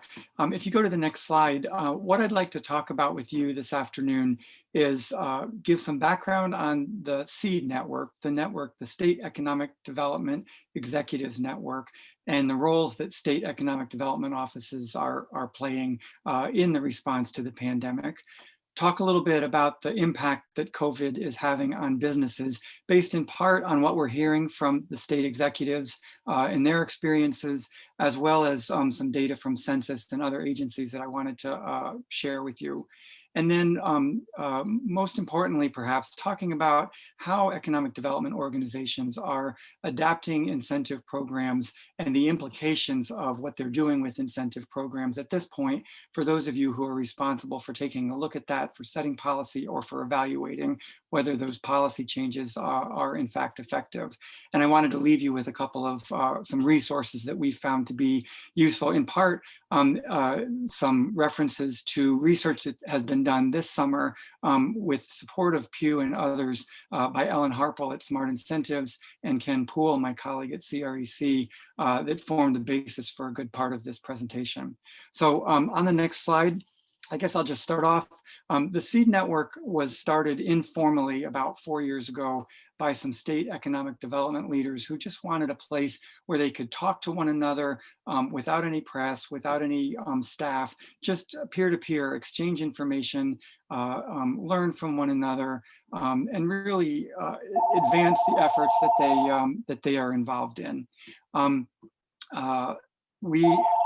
We very much appreciate the support of Pew in supporting that network, and they convened very aggressively during the pandemic, especially in the March through June timeframe through weekly calls, and we really had 30 to 40 states on board every time, giving us a sense of what they were doing, what they were thinking, the issues they were wrestling with, and how they were trying to respond. And what we learned in that process is that states essentially were playing and are playing the same kind of roles that we see them play during normal times. State economic development organizations are pretty well positioned to figure out where the resources and the assets are, and to figure out how to leverage them to help help address challenges that they're hearing about from, in particular, from the business community and others. They provided a lot of guidance and coordination for those resources, and they served as a convener and a matchmaker. And then before the CARES Act funding came out, we found that some states chose to provide funding to help mitigate the effects in the short term. And then once the CARES Act funding came out, we found that they were working to really help businesses in their states in particular to gain access to that funding. And so the actions over time really progressed as our knowledge and understanding of the pandemic progressed.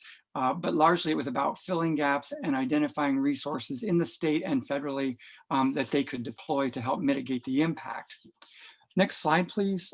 This is where I wanted to talk to you about the, oh, my slides just disappeared. The impact of the research that's been done on the COVID impact on businesses. And I don't know how many of you are familiar with the Census Bureau and the work that they've done with their small business pulse surveys, but it's one of the best resources out there. Census collaborated with 5 other federal agencies to collect this information weekly. They surveyed businesses from April through the end of June. And then again, they started up in August through the middle of October. And this data is released weekly. It covers information on a whole range of very relevant questions for folks like who are on this call. And you can sort it by industry sector, by state, and by MSA. So if you want to get a better sense of what's happening to businesses in your state, it's really an incredibly valuable resource. And on the next few slides, I just wanted to share a few snippets of information from that to give you a sense of what's there. So if you go to the next slide, we'll look at some national information, national averages that were collected. So for instance, overall, how has your business been affected by the virus? Sorry, it's a little bit of an eye chart, but that'll encourage you to go to the original source there.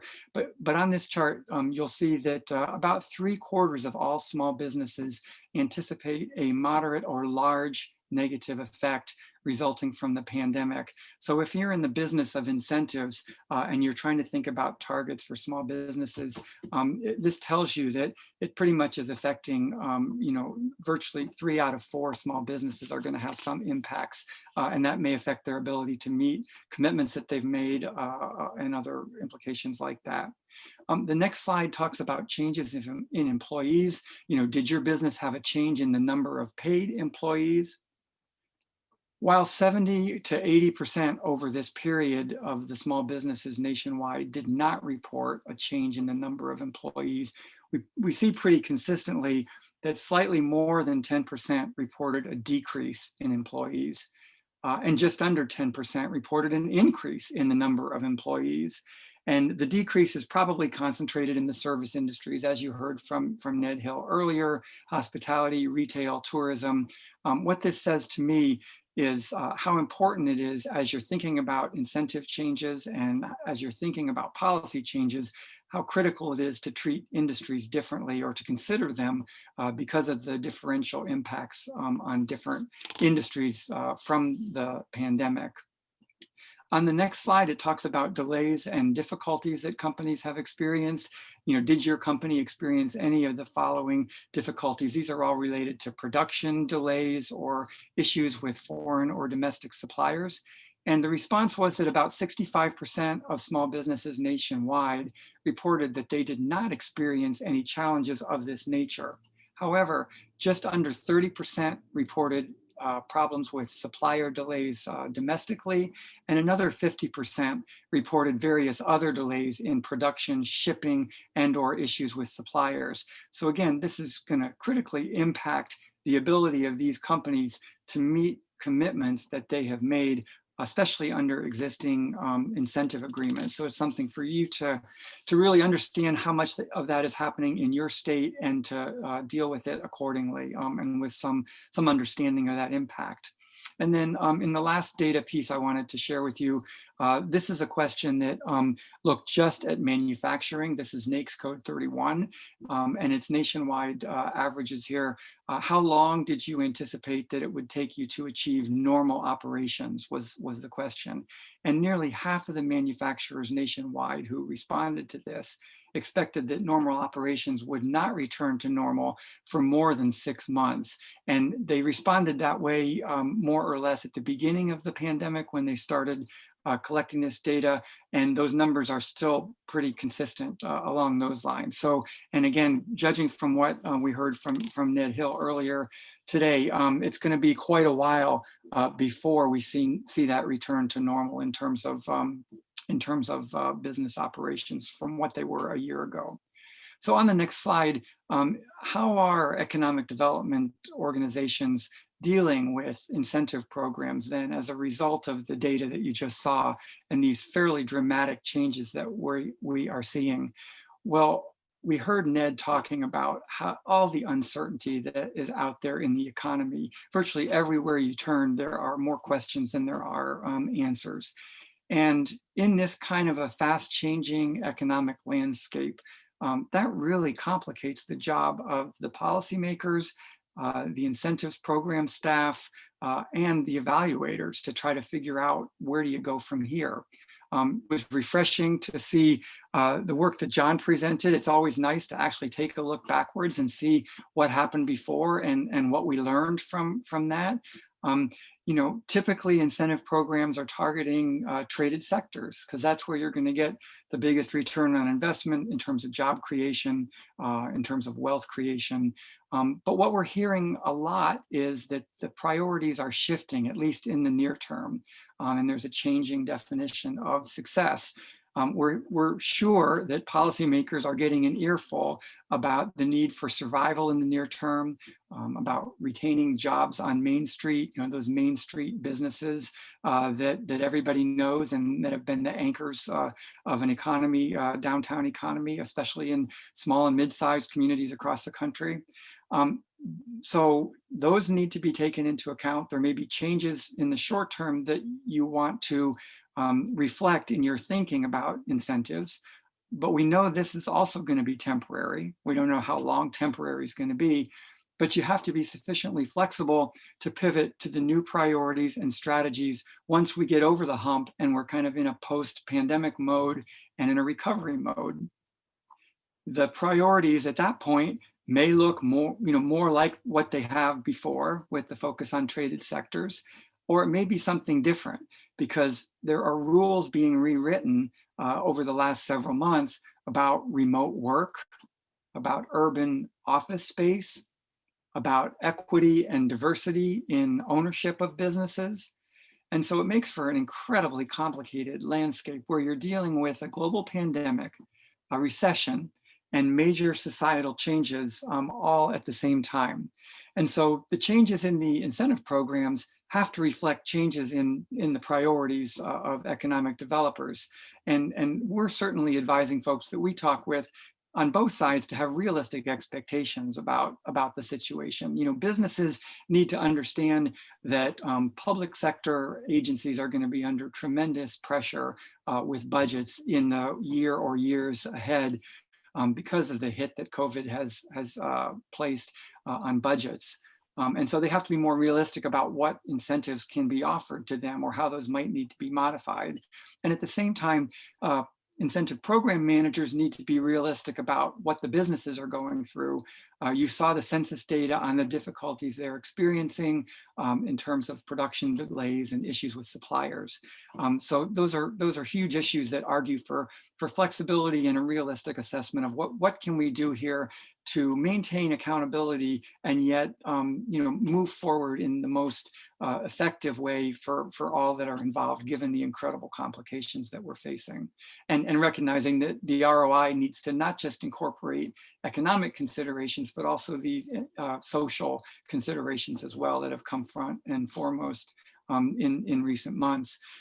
Through all of this, transparency and consistency is essential regarding changes in the priorities and the policies and the processes. And so, just some important questions that states are asking around existing agreements, what adjustments are happening regarding the timing and the performance and the penalties that are being considered. When and how do you want to use the incentive agreement adjustments? Do you want to target those and be flexible with healthy businesses or struggling businesses, those that have growth potential still, or do you want to focus it on job preservation? And what flexibility do you have as an agency to make adjustments, depending on whether those incentives come from statute or from executive branch discretionary programs and guidelines and contracts that you have. In terms of new incentive agreements, we're hearing a lot about questions being raised about, which businesses are most important to support now, and which business challenges are you trying to mitigate with the incentives. There's other needs besides financing out there, maybe the needs for technical assistance, subsidies to help companies open safely, or more information and guidance about where to find PPE and related supplies. Maybe companies need help in identifying new customers, or maybe to the pandemic business model, maybe they need better access to broadband, and there's some ways that you can help that in the near term. Do the current programs that are in place meet these new needs that are out there? And if not, do you have the flexibility to make needed changes? And perhaps equally importantly, how will those changes be incorporated, implemented, and evaluated? So that's a handful of things to think about as you're moving forward. And on the next slide, so this context, you're looking at adjustments to agreements, to programs and operations.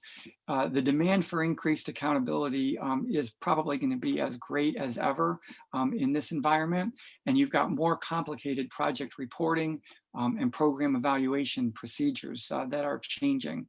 We wanted to leave you with a few considerations in 3 areas: around the outcomes, around the processes that have been put in place, and around reporting. So first, around the outcomes, have the program goals changed? Are they expecting different outcomes? And are those goals specific enough to be measurable? And if so, what metrics would you suggest to measure those outcomes and whether they're being achieved? And what data do you need, and how will you collect that data to assess whether those outcomes are being impacted? In the process arena, what authorities were used for the incentive changes that were made? Were established procedures that followed to make the program changes or for amending the agreements? What changes were made in several different areas around eligibility, application procedures, review processes, outreach activities, partnership arrangements, reporting forms. There's a whole bunch of moving parts in there that are important to think about as part of the overall process. And how will those changes impact your evaluation? And then it was mentioned earlier around safeguards. I think John mentioned it. What safeguards have been put in place, spending caps or pay for performance? How will those impact your evaluation thinking? And then last of all, reporting. Who on the staff will collect and analyze the activity and the performance data? What arrangements do you have for getting access to that information? And will they be willing to share it with evaluators, and how? And then, what plans do you as evaluators have for sharing the results of your work? Is there going to be a formal, publicly accessible report or other mechanisms for reporting out on what you learn as a result of the changes that have happened? So, just before we leave, I wanted to highlight that there's 2 slides here that we'll make available to you. These are 3 papers. Links to 3 papers that Ellen Harpel and Ken Poole have helped to pull together this summer, and really some good thinking and lots of state examples in each of these papers that can help in each of these areas. And then last but not least, the links to several pages that have documented activities that states have put in place to help them deal with incentives issues and the response to the COVID virus more broadly. The first website is the part of the SEED network website that deals specifically with the COVID response, and then numerous other national organizations that we've partnered with, NGA, Pew, obviously, NCSL, CDFA, really have good information up there about what other state examples can help us to learn about what we might need to do going forward. So that's what I've got. Back to you, Allison.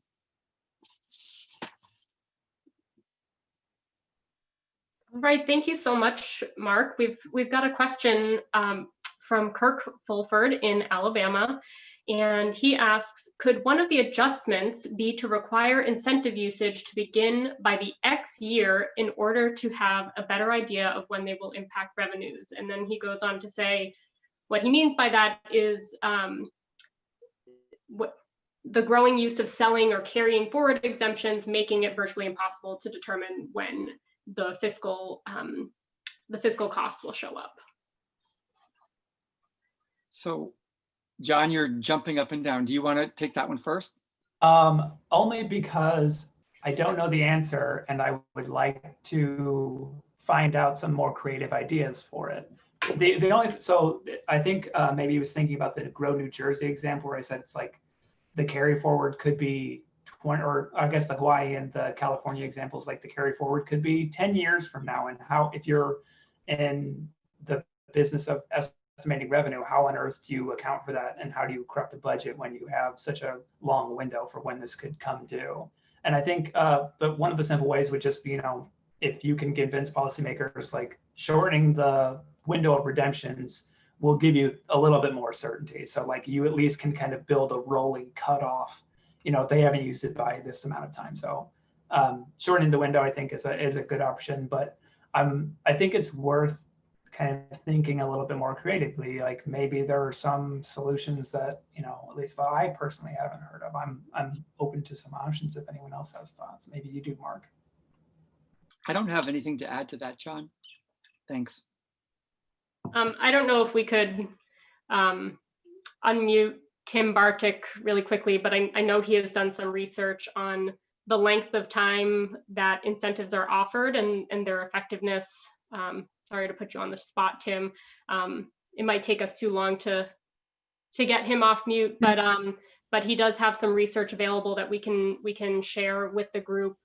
Basically, from my understanding, and oh, Tim, I think you might be off mute. Would you mind just chiming in real quick? Well, yeah, I was just going to plop something into the chat, actually, but I was in the process of typing it when you called on me, so that's fine. I guess what I would say is, in my opinion, you should limit carry forwards and long-term incentives to no more than 5 years, not only for the revenue forecasting problem that was mentioned, which is a serious problem, but for two other reasons. One, we know that companies in making location expansion decisions are pretty myopic. They're interested in immediate profitability. The property tax abatement you provide 10 years from now, is that going to affect anything? No. So why do it? And then the second reason, of course, why people do it, which I think is another reason against it, is that if you want to have a great ribbon cutting opportunity and you're a governor, you're having the best of both worlds if you get the political benefits now, but then the next governor has to pay a large share of the cost. So the political incentives here are not good. Where one party is getting this huge political benefit, another party later on pays the political cost. That's not likely to lead to the best decision making about whether or not the benefits of this project exceed the cost. So I think, you know, the revenue forecasting problem, the fact that long-term incentives, which would include carry forwards, are less effective, and then combine that with this political problem, argue that you should limit the terms of incentives. And you can argue about how long. I mean, I'm not saying there's some magic in 5 years, but some kind of limit to the term of incentive seems to me to be warranted. Thanks, Tim. And I do believe that there are some programs out there that limit the carry forward period that businesses have available. So if that information is of interest, we would be happy to pull together a list of programs, state programs that that limit carry forwards. John, you had something else you wanted to say on that? I do. Just thinking about kind of the uncertainty. So I guess we're talking about the carry forward for like modifying the existing incentive with a big liability, but it just reminded me of something that we've seen before, and Kara and Josh wrote a great piece a couple years ago on this idea of sunrise analysis. So one of the things that policymakers can do is, before the program even goes into effect, they can ask for one of your offices to do an evaluation of what are the components of this program that could be problematic. So you could kind of highlight those carry forward concerns that Tim's talking about. And big plug for Maine's. You guys did an amazing job on the major business headquarters expansion program. I thought that was really helpful for policymakers. And we want to see you guys like challenge yourselves. Like, are there better ways that we can kind of think about highlighting these potential downstream issues early on in the process to get policymakers to think about them? So that's my last. Mexico also has an upfront analysis process, and we can throw the link to our Sunrise piece in the chat box if someone from the Pew team wouldn't mind finding the link for that. Mark, what else? Did you have something else to add to that? Well, I was just going to say that I think you already have somebody in the chat taking you up on your offer about the list of states. So that didn't take very long right. for people to see the value in that. Right. So that's the Sunrise piece, I think, is a really good point, that evaluators don't need to wait until it's time to look back retrospectively at these programs. There are proactive steps that evaluators could take to help inform decisions that are being made now. And Mark, I was hoping that you could also maybe share some insights about how evaluators could be involved on the front end versus waiting until a couple of years down the road. So I think making sure that the right data is being collected is a critical first step, because you all know how often folks come to the evaluators at the end of the day and say, we need to set up an evaluation for this program. So getting involved in those conversations early, talking about the kind of information that John shared about what we've learned in the past about what works and does not work is a really important lesson learned. I know people, there's going to be tremendous political pressure to respond to the squeaky wheel, to the Main Street businesses.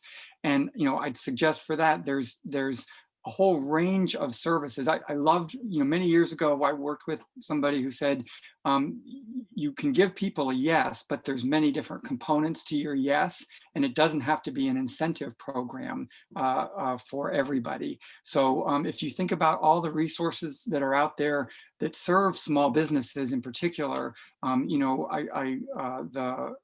small business development centers, the state chambers have been cited over and over again as tremendous resources about how to reopen safely. And you heard Ned Hill talk earlier about how, his take from his focus groups is that manufacturers have a pretty good handle on what they need to do, and they're doing it, and they're functioning pretty effectively. So I would say get involved early, help folks understand that there are options beyond incentives, including really connecting them with existing programs that support businesses, and then make sure they know early on what you're going to need to conduct an evaluation that makes sense in terms of data and the metrics that are going to be relevant. Yeah, and Laura also makes the point to, building on that idea, that talking with departments of revenue early on may be very helpful to make sure that those departments that the systems in place can provide that information. So it's the making sure you're collecting it and then making sure that it's in a usable format later on for evaluations. Let's see, Keenan, I think we're almost at the social breaks, but I'll just ask this one last question. Are states yet seeing pushback on holding incentive beneficiaries to employment targets using the rationale that pandemic-related shutdowns make compliance difficult or impossible? Mark, that's probably directed towards you and the Seed Network work. Yeah. The short answer is, let me just make sure I'm looking at the chat to make sure I got the question right. States, what we're hearing from states is that they understand they need to be flexible, and they incentive agreements asking for some flexibility and asking for some relaxation of the targets, whether it's on reporting, whether it's on the outcomes. There's so much going on at once in terms of things complicating the situation that people are engaging in those conversations already, if I'm understanding your question accurately. So the short answer is yes, we're already seeing pushback and folks engaging in those conversations. Okay, well, I believe we are at time, and I don't want to take away your social time since I know that's such a valuable part of the roundtable. Thank you to John and to Mark for those great presentations that really help to put into perspective the types of things that evaluators will need to consider moving forward, and opportunities to get involved now. Your work matters, and just always want to be a cheerleader for the great work that you all do, and it can provide a great service to your state. So thank you all for the work that you do. Thank you for the questions and the comments, and with that, I guess I'll turn it over to Mandy for any messages before we head into our breakouts. Great. Thank you, Allison and Mark and John. So we are going to head into another 10-minute breakout session. This time there's only one session. And then like last time, we'll have another few minutes before we reconvene so that you can get up and do whatever you need to do. And just a reminder to the next session speakers, Jim, Laura, and Tim, to please decline the breakout and stay in the main room to prepare for that. But like last time, there are some discussion questions. And again, these are just, for to consider. You don't have to talk about them, but we wanted to give you some guidelines. And I know they've been posted, but I'll just quickly read through them. In your state, have you noticed shifts in incentive policy to respond to COVID-19 in the current recession? Have you noticed shifts in economic development strategy to respond to COVID in the current recession? How do these shifts compare to what occurred during the Great Recession? And lastly, does your state have incentive programs that are used often for the businesses in the hardest hit industry sectors? Are these programs being adjusted to accelerate recovery? And those are some things to consider. And I think you're going to be asked to join a session here in a minute. Yep, doing that now, Mandy. Okay.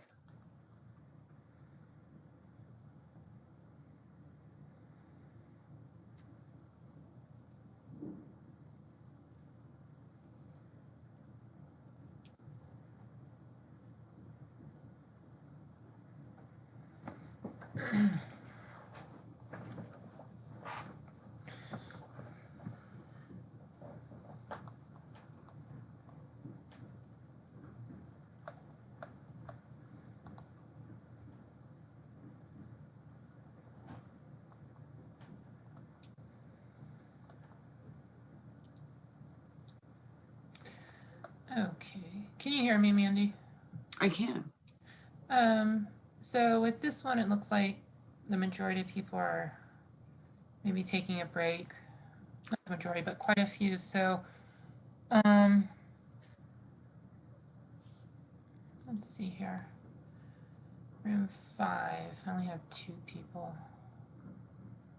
Okay, well, I can go in there. I don't see the option now to move around. I had it before. Okay, let me try to pull that up. Laurel, this is Emily. You can, it looks like Maybe if we combine room 5 with room 9 or 11. Mm-hmm. Okay. Okay, I'm just gonna move 5 over to 11 then.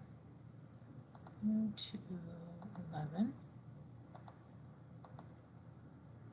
This has been such a great learning experience. All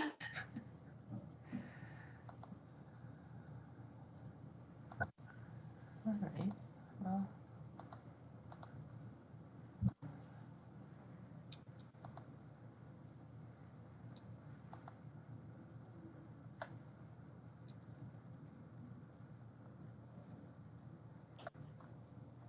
Mandy, if you look at the bottom, do you not see the breakout room option for you? Yeah, it's not there anymore. Weird. I was gonna say you and I can go hop in. Here, let me go down to the. Oh, come on. Am I still a host? Maybe I'm not a host anymore.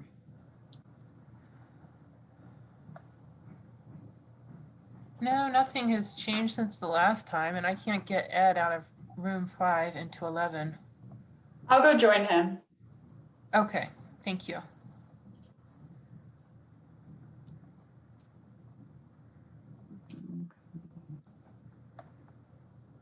Okay, and so, Emily, I mean, oh, never mind. well, let's see. So let's see. The next session is Jim and Laura and Tim.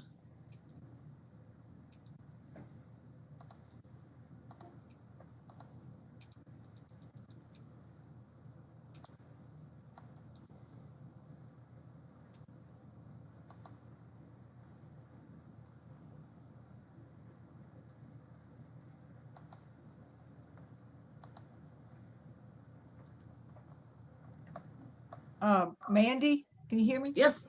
Oh, okay. Or Jim, I'm not sure who. How are we? Well, he was right there. He just went away for a minute. Yeah. How are we advancing? How are we handling the slides? I have slides.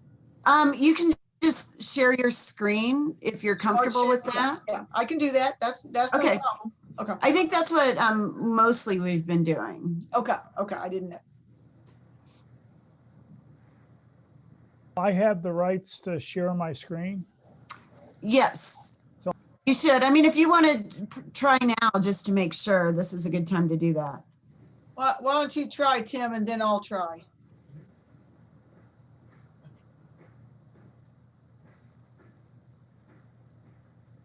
And Tim, you're on mute. Okay. Okay, share screen. And then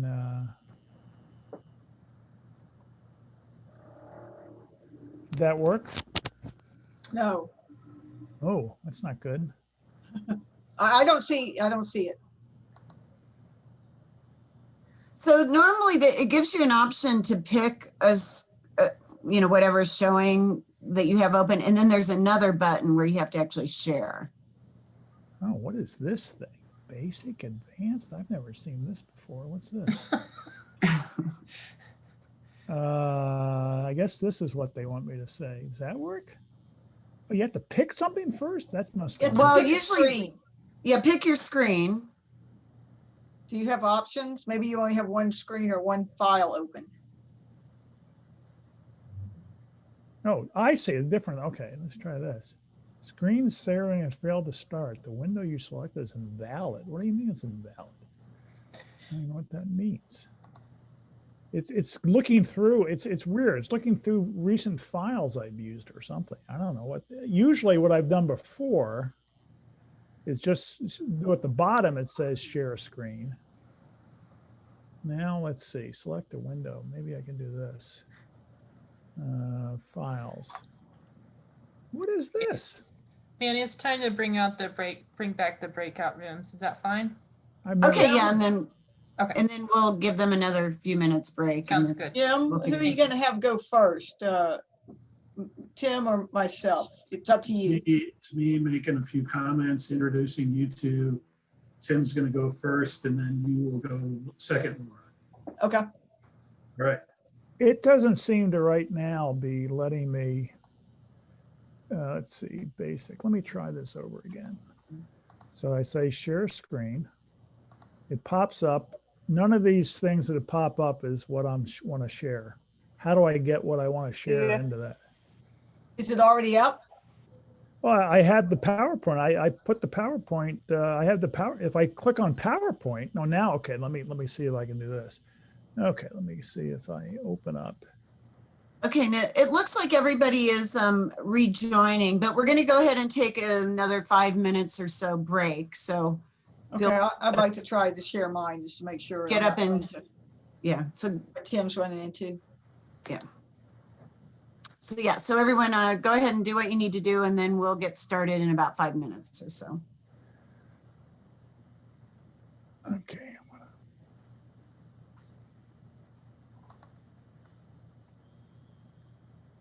Emily may be able to help. Okay.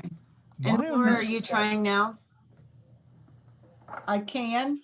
Tim, I'm Okay, gonna yeah, why don't try. we see if you can do Yeah, it? go ahead. Go ahead. Okay, yeah, let's test it out. It's not working for me. That's Okay, working. so Does that Laura's work? is working. Okay, so And I Laura's can, good. and then I put it in that. So that works? Yep. Okay. So Laura, I saw that you were sharing your screen, but there was nothing that came up on my end. It was just blank. Oh, No, I I saw saw it. it. Oh, That's odd. should I try again or? sure.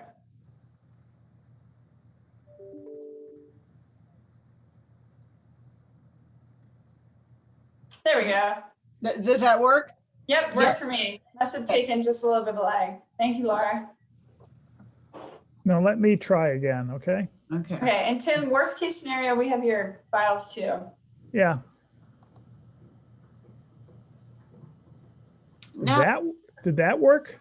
it's, yes, Oh, yes. there it is. So I just go to beginning of the slideshow. Yep. Yeah. Is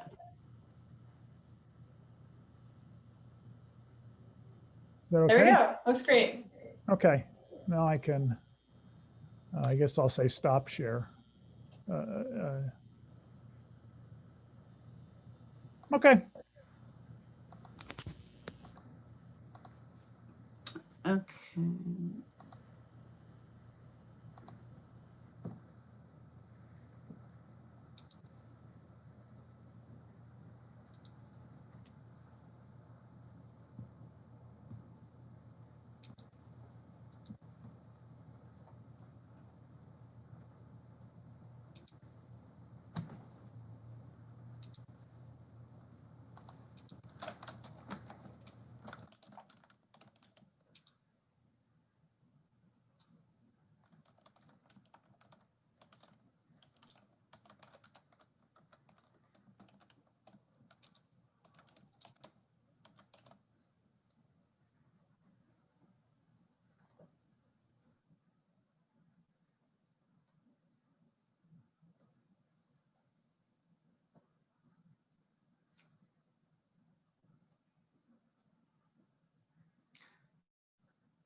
So Jim, are you there? Oh, there you are. Yeah, so in a couple minutes, why don't you just go ahead and reconvene everyone and get started?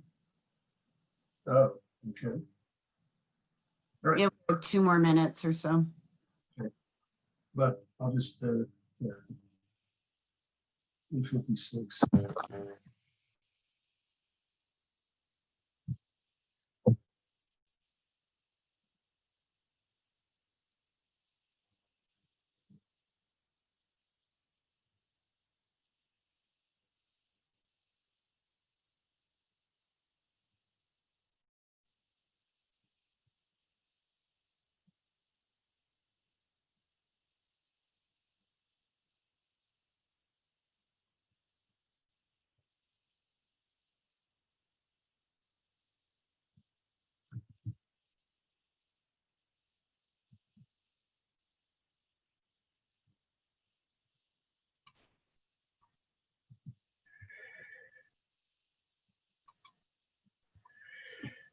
You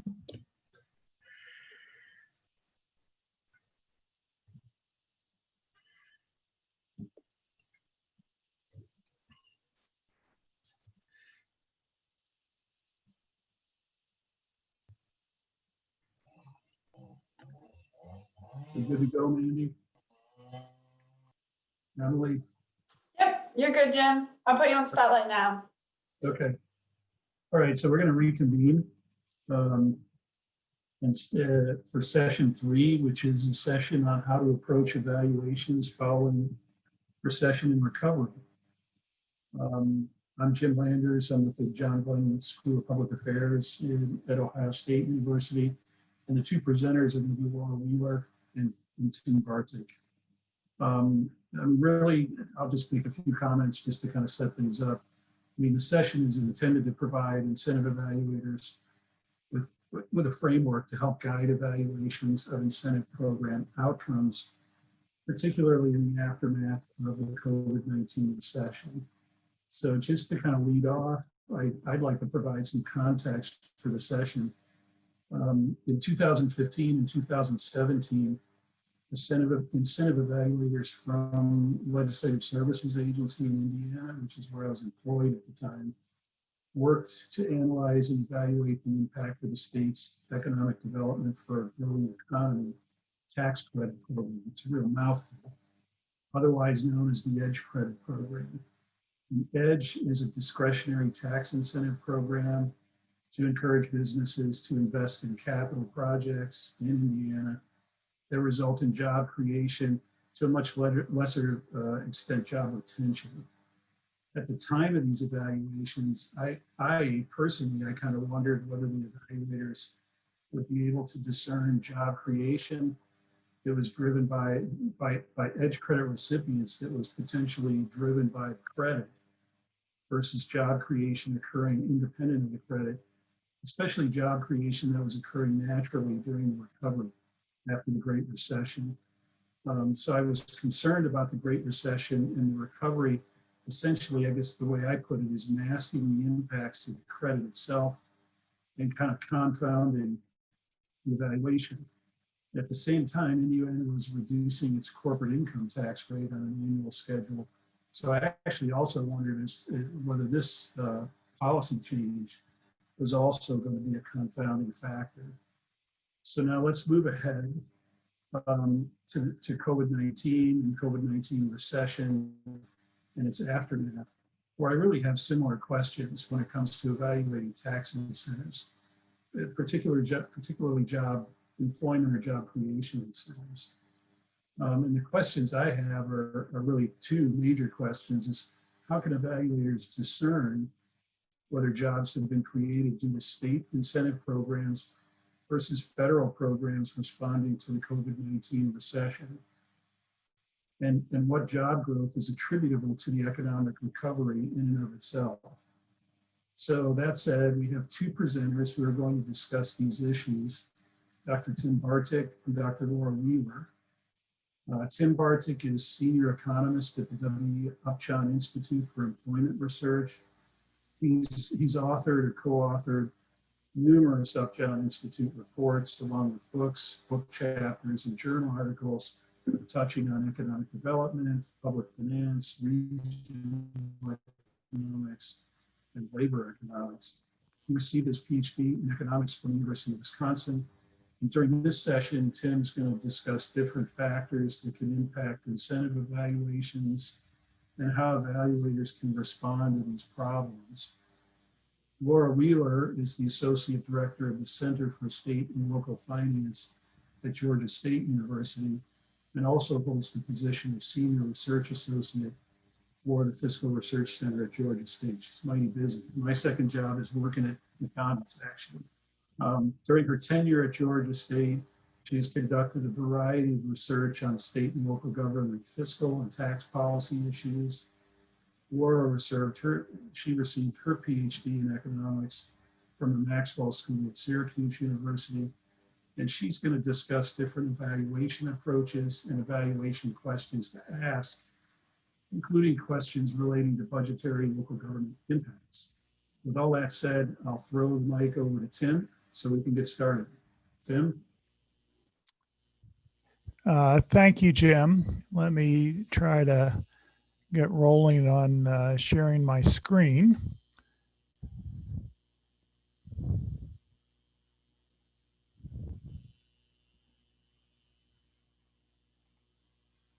Oops. Okay, is that working? Yep. Okay. Well, first I want to thank Jim, and I want to thank Pew and NCSL for hosting this conference again. I think this is a great activity of both organizations, and I always feel I learn a lot from talking to all of you about some of the challenges you face in evaluating incentives at the state level. And I really look forward to seeing some of the questions you have during this, or for that matter, receiving questions you might pose afterwards. So I get people emailing me all the time. Sometimes it takes a while to get my attention because I get too many emails, but I like talking to people, and I'm happy to just talk to people or email back and forth about issues. So please feel free to contact me. And I don't think I stuck my email address on this, but I'm pretty easy to find. So you can track me down very easily at the Upjohn Institute.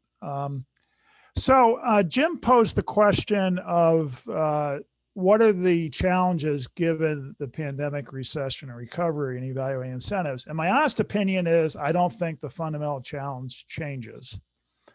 The pandemic adds noise. And that's true. That's a little bit of a problem.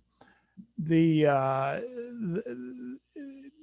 have this huge recession. We're having a little bit of recovery. As Ned talked about, there's a lot of uncertainty. What kind of recovery? Is it W-shaped? What is it? So we're going to have a lot of economic changes in different industries. That's noise. That's stuff driving different firms' growth, expansions, locations that has nothing to do with incentive programs. And then, of course, there's a lot of policy stuff going on. So you're running your state programs, and some of the companies that might be assisted under incentive program may be getting other assistance from federal programs. And then locations that you're trying to, there's various effects of the stimulus that will vary by location because, the stimulus that now has expired, but, there may be another stimulus later on. And that's going to have location-specific effects. That's all going to add noise. So that adds uncertainty at estimates. It makes it a little harder to detect things, but it doesn't fundamentally change whether or not you can estimate the effects of incentives.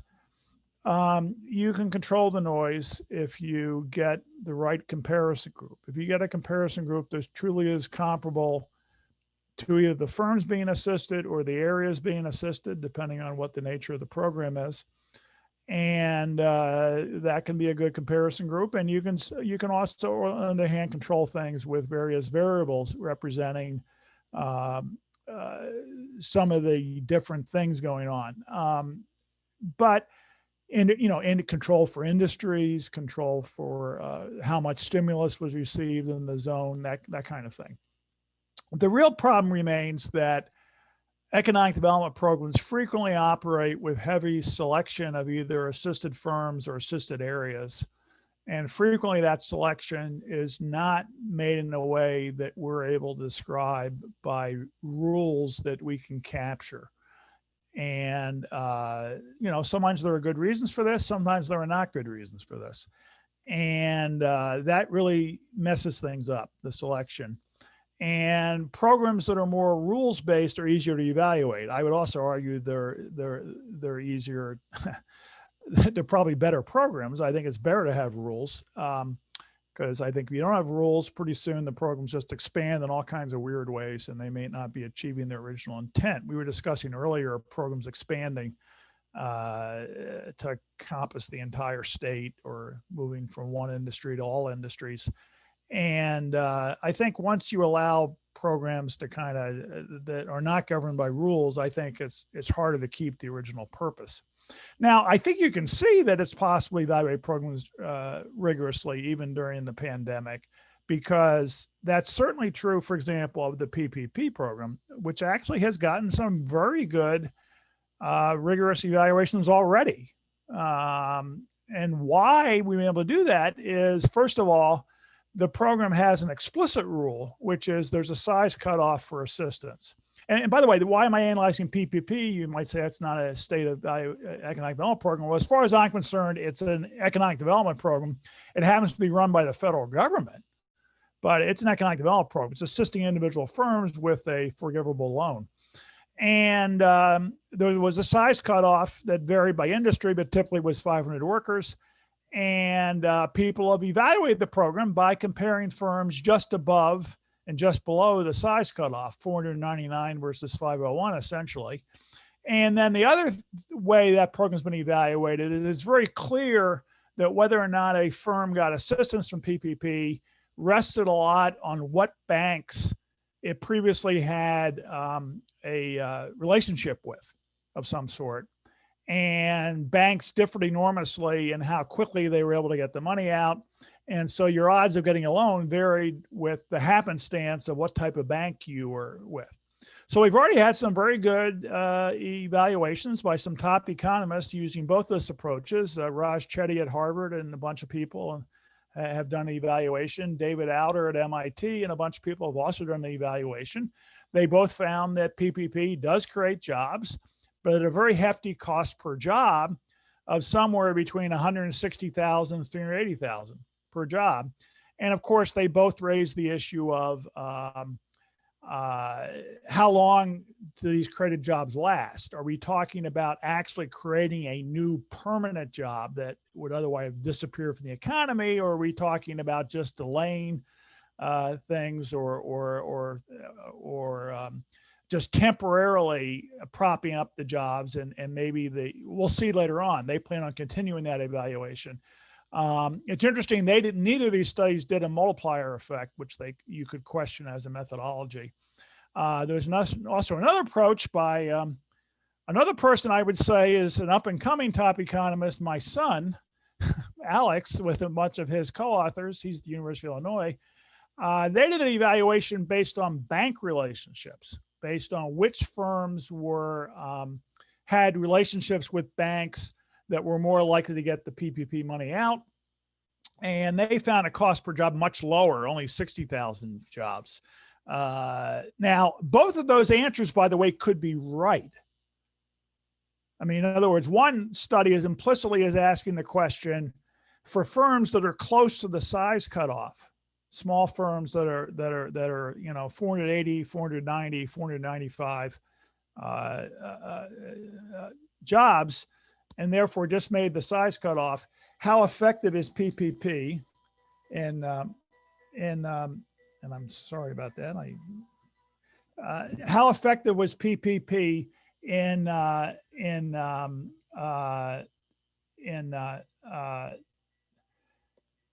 creating jobs? And they found a very high cost per job, but that could simply reflect that maybe the program was not particularly effective in saving jobs in companies that had 400 or more employees.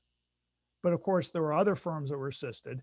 And the banking relationship thing may capture more of differences among smaller firms eligible for this. So one thing that future research will have to look at is maybe PPP was not a bad idea, but maybe it should have been more targeted at smaller firms where it might have made more of a difference. And in fact, there have been analyses of the PPP, just descriptive analyses, which are also useful, I mean, even if they're not rigorous causal evaluations, showing pretty clear that PPP did not go predominantly to the neediest firms measured in various ways. On the other hand, the Opportunity Zone program, in my opinion, the Opportunity Zone program will never have a rigorous causal evaluation, never. We're going to be arguing about this in journals for the next 30 years. It will never reach a conclusion. You'll have dueling estimates. People will never agree on what its impact was.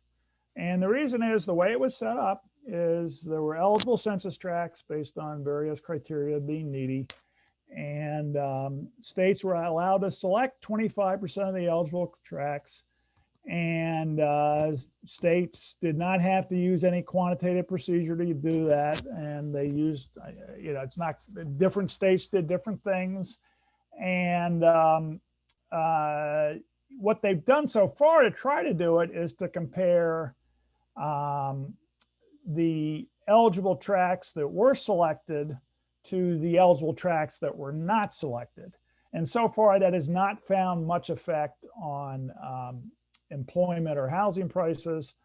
My personal opinion, who knows?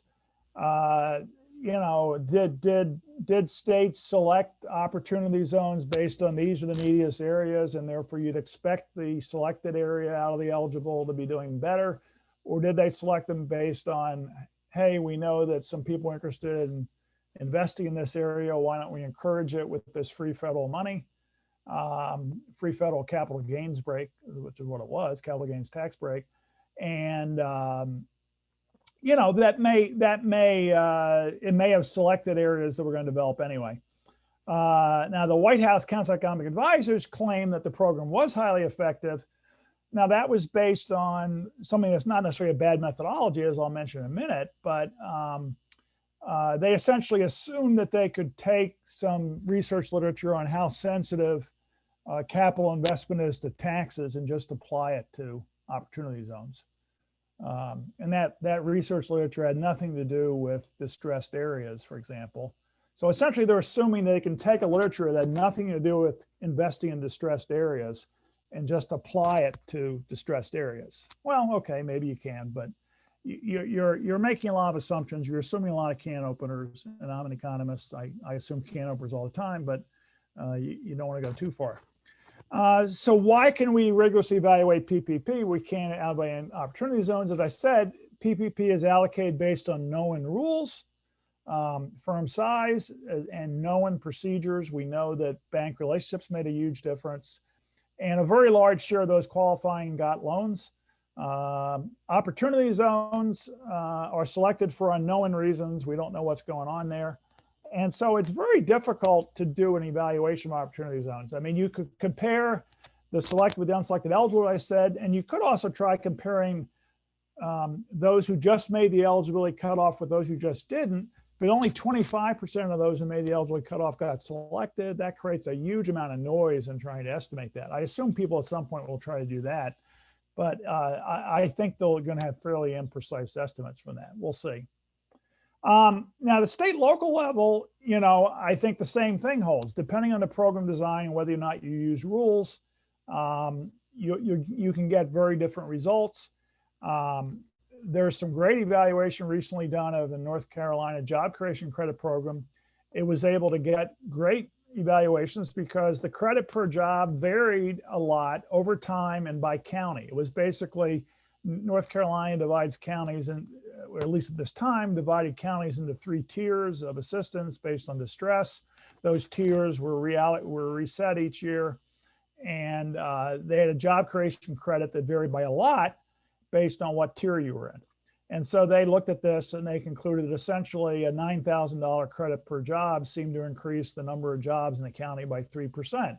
And if you work with that, you could actually get estimates of cost per job created and try to do a benefit cost evaluation of the program. I did a study which I think I may have mentioned in previous summits with the Washington R&D tax credit, working with Jay Lark out there. And Kevin Hollenbeck and I at the Upton Institute evaluated that. We could do that because it turns out that the amount a firm got in the credit varied with its prior tax liability, and there was also a cap on the amount of the credit it could get based on a cap on the amount of credit, which meant that some firms essentially got no credit for additional expansion. And so we calculated that it was equivalent to a very high cost per job created, and it was not a particularly cost-effective program. I also, along with Ellen Harpel and some other folks at CREC, did a study of Michigan Business Development Program. Now, I think someone from Michigan was here earlier, one of my friends from MEDC. And of course, our study was the greatest thing since sliced bread, but it we really couldn't do a rigorous causal evaluation of the program, and we did not state we did so. We did a simulation study in some ways similar to what the US Treasury Department did with opportunity zones. We essentially said, well, okay, we cannot estimate the impact of the Michigan Business Development Program because the program is highly selective of what firms get this credit. It's a one-time job creation credit. It's like $7,500 per job created. That's awarded to firms. It's discretionary. Some firms get it. We don't have a comparison group really. And even if we could get comparable firms in the state, obviously the firms that received the credit were highly selected. They were firms interested in general in expanding or locating in the state. There's not really a great comparison group. We just did a simulation and said, based on prior studies, here's how sensitive location and expansion decisions are to cost. And you know, so essentially the reason for the difference in evaluation is whether or not in the North Carolina and Washington cases, the credits are widely used. We had known rules determining the amount of the credit that either a firm or a zone was eligible for. In the case of Michigan's program, instead, there was a high selection of firms among eligible firms. As I mentioned previously, with opportunity zones, there are a high selection of zones among eligible zones. Those all create huge problems for evaluation. So what to do? So here's some advice. One, I think people shouldn't overclaim. If you can't do a rigorous causal evaluation, don't claim you can't. If you have a lousy comparison group, just admit it and insert numerous caveats and do not claim that this is a definitive study. Second, and I think Laura will get into more, descriptive analysis is helpful even if you cannot do rigorous causal analysis. So I don't think, who gets the incentives, what are their wage rates, what industries, what size, what location, how many of those eligible get it, how it varies over time. What are the selection procedure for the program? Are they objective? Are they subjective? How do firms get in this program? How do zones get into this program? Whether it's a firm-specific program or a zone-specific program. And then, as I mentioned, I do think that you can, if you can't do a rigorous causal evaluation, doing some simulations based on, to see how sensitive results are to different assumptions. So if you're willing to make certain assumptions about what the cost per job is or what the probability that you've tipped the location decision is, what would the benefit cost ratio for incentives be? What would the cost per job be? And similarly, what are some cutoffs for what would be the maximum cost per job at which the program would pay off, or what would be the minimum number of decisions you need to tip for it to pay off? And finally, one task in evaluating for better evaluation, in my opinion, is also advocating for programs to be more valuable. So if you're evaluating a program, why not, say in the evaluation, here's what we could do given how the program is currently structured. But going forward, we could evaluate this more rigorously if the selection procedures the program is using were made more quantifiable. That, for example, if you're going to select firms for the program, why not have a 100-point scale to select the firms? Or if you're selecting areas to assist under the program, why not have a 100-point scale to select what areas are assisted?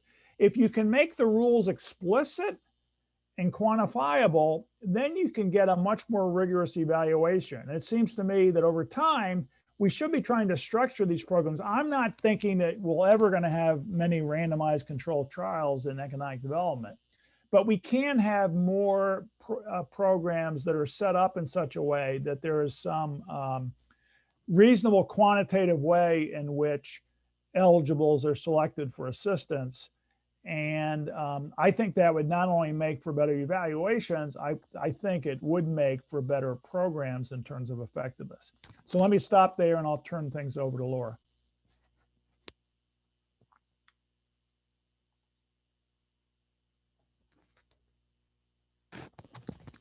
All right, thanks, Tim. I'm going to jump in here. Let's see, does that work? Yep, you're all set. Okay, so I'm going to gonna pick up on a couple of things that Tim said as well, which is, when we first started thinking about this this session, what were we going to say? We both agreed that the pandemic just provides a whole bunch more noise and things to think about in a world that's already difficult. And I would not to be more pessimistic than Ned, but I would also remind us all that that at the end of 2017 they passed a major tax reform act, and that has had really significant consequences on how businesses and individuals file their taxes and the decisions that those make. And so that even without the pandemic, there's already noise, and that data is just now coming into our systems. Maybe some of you have more have access to more of that data than others, but many of us are just beginning to see those trends and that initial data from the effect of changing the tax system. Right, significantly fewer people itemize. Businesses had some different provisions that affected how they invested and how they operated. And so that's also going to be working through the system at the same time that now we're dealing with COVID. And especially because the first couple of years of those tax returns are going to be abnormal in that people did some transition planning, and as much as they could. And so so there's lots of different pieces going on. But I was thinking about this more from the sense of providing a framework. And as Tim said, there's a lot of noise going on. And so one of the things that I think is still very, very helpful is to do descriptive analyses. I think we tend to, I don't know, the lawmakers and the policymakers have an awful lot on their plate. They have a lot of voices in their ears, and they have an awful lot on their plate, and many of them just don't know how these programs are run. And they may only hear selective pieces from various constituents or things like that. And so one of the things that I think is very valuable is providing a descriptive analysis. Again, how many taxpayers are taking this? What is the income level of the taxpayers who are taking it? As we go into COVID and we have a bunch of income losses from the COVID years that are being taken over time in the post-COVID period, incentives are going to have less of a value to taxpayers because they have less tax liability to offset against the incentive. So what does that do to a tax incentive when you don't have the same tax liability you used to? And so I think understanding who is taking these tax incentives, what are their income levels in terms of businesses and individuals, what industries. We saw from Ned's presentation that industries, and we all know from our own states, right? Industries are being affected in different ways by COVID. And so which industries are taking the incentives and which are not? One of the things that I noticed in some of the evaluations that we did was, and brought up, and not always particularly popular in this, but where across the state were individuals taking these, individuals or businesses taking these incentives.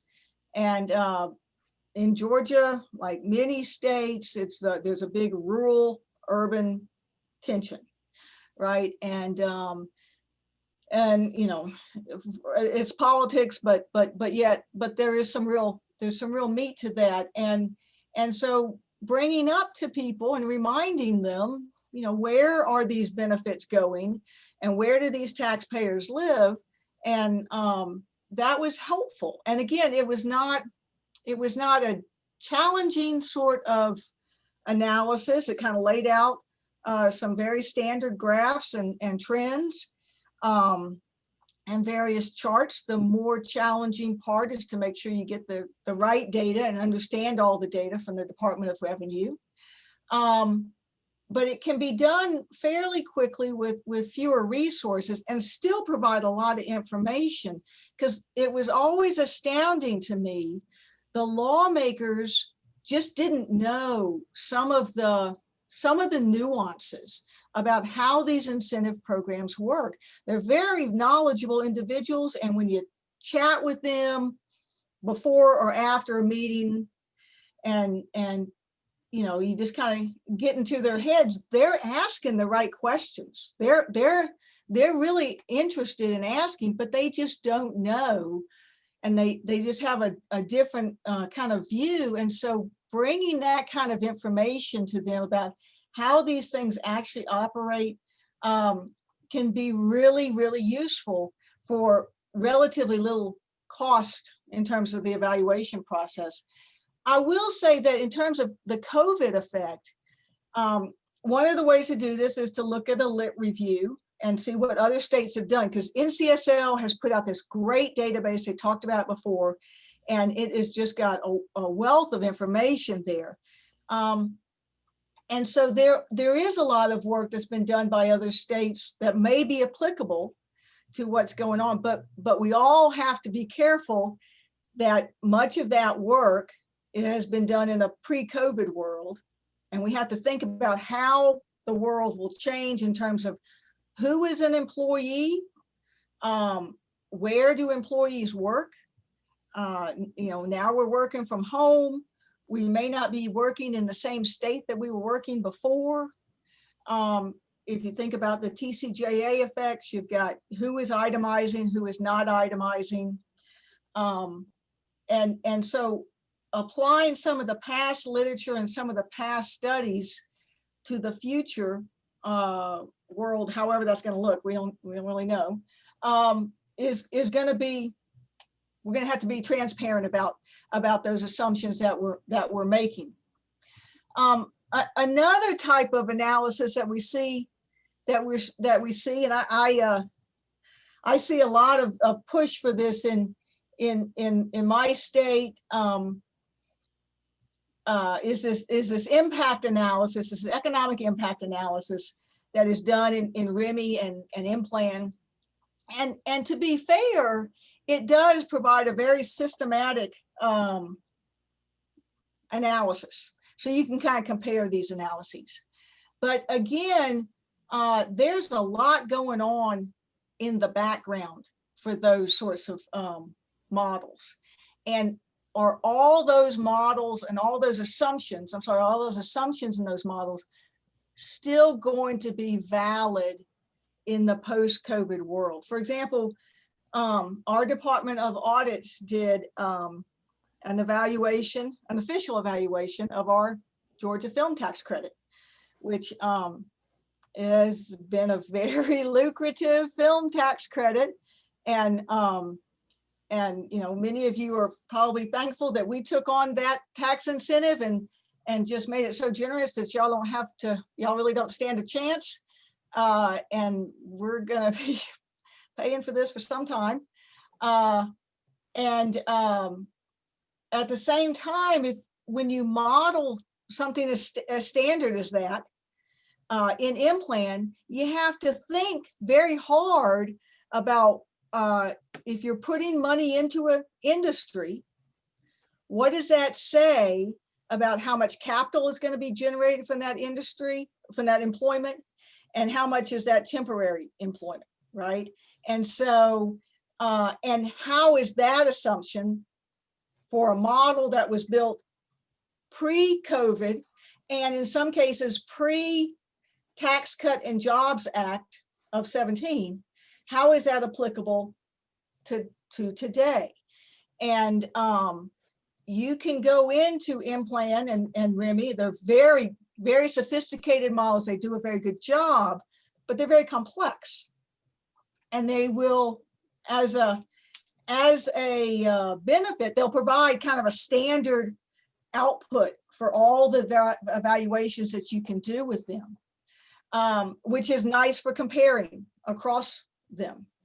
But they don't really get at this issue of, did the incentive create any new activity? You have to make that kind of assumption.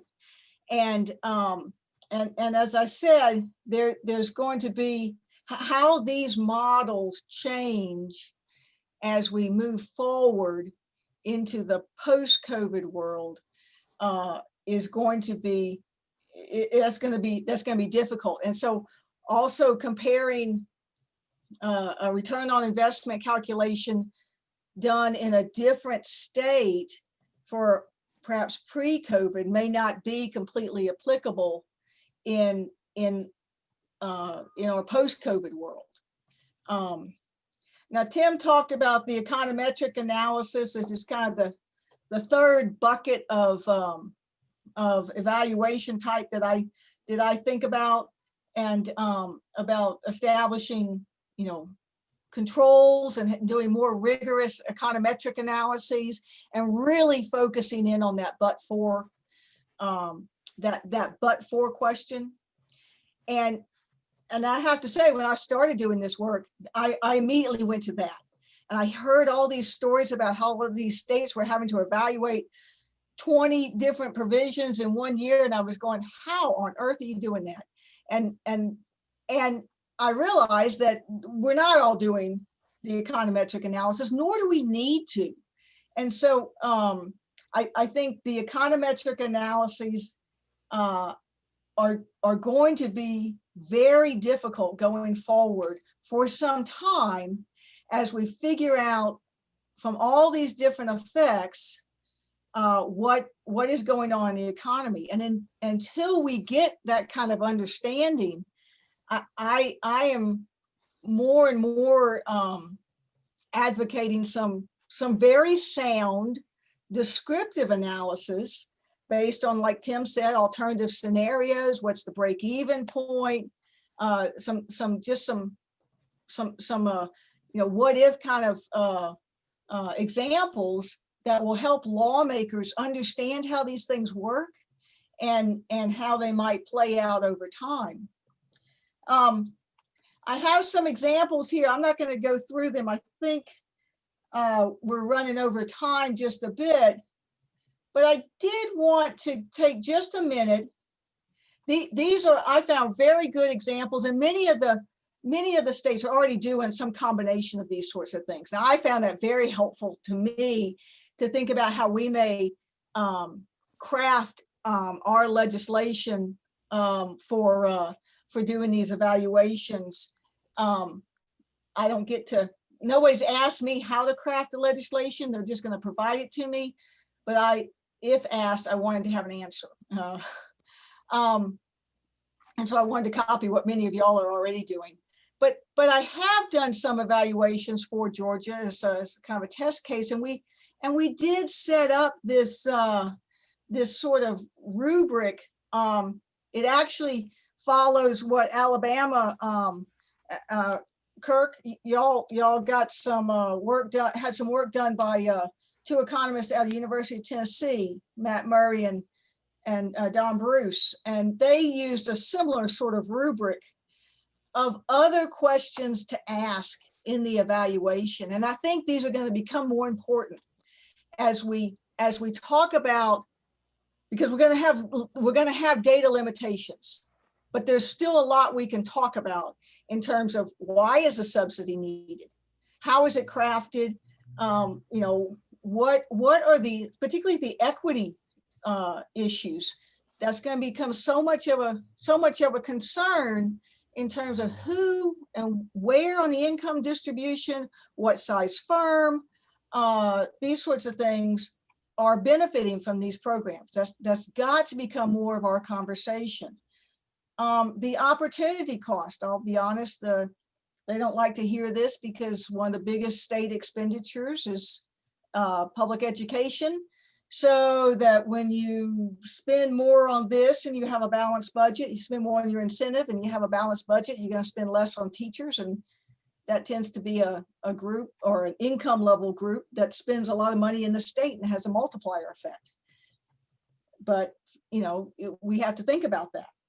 What are we giving up to generate these returns? And again, some other sorts of, this is where the influence of outside incentives and factors, this is the noise.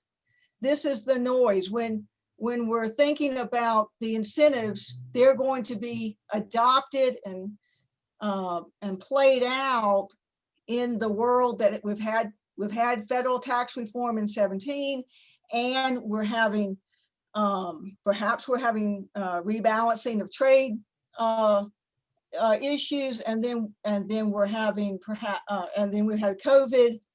How do all these things influence the state incentives, and more importantly, how do they influence how the firm behaves just on itself? And then we can think about how the firm works now, and then how the incentive is going to work with it. And then we've already, you know, somebody already raised the structure and the administration. This is really important in terms of the processing of these things, the cost of administration, the cost of compliance. And as well, we mentioned the budgetary risk in the last session, but the last one, I don't know, we are asked this a lot. What are the local government impacts? And how does that play out? Because we'll find oftentimes that they are not uniformly distributed, so that some state incentives will benefit local governments or harm some local governments in the state differently. And so we have been asked to incorporate or think about that part as well, because that's very helpful to the lawmakers. And these don't have to be fancy econometrics. They can be more discussions and things, but they provide some framework, especially at a time when we're all going to be struggling with clean data to analyze that but-for question, because there's been so much noise going on behind us or around us because of the last several years with tax reform and COVID and then anything to come, right? So I think this framework worked before, but I think it will work after as well, and kind of allow it to elevate some other issues besides just the but-for question. So that's what I have. And so I will stop sharing my screen. All right. Okay. Well, there's been a lot of Q&A going on in the chat.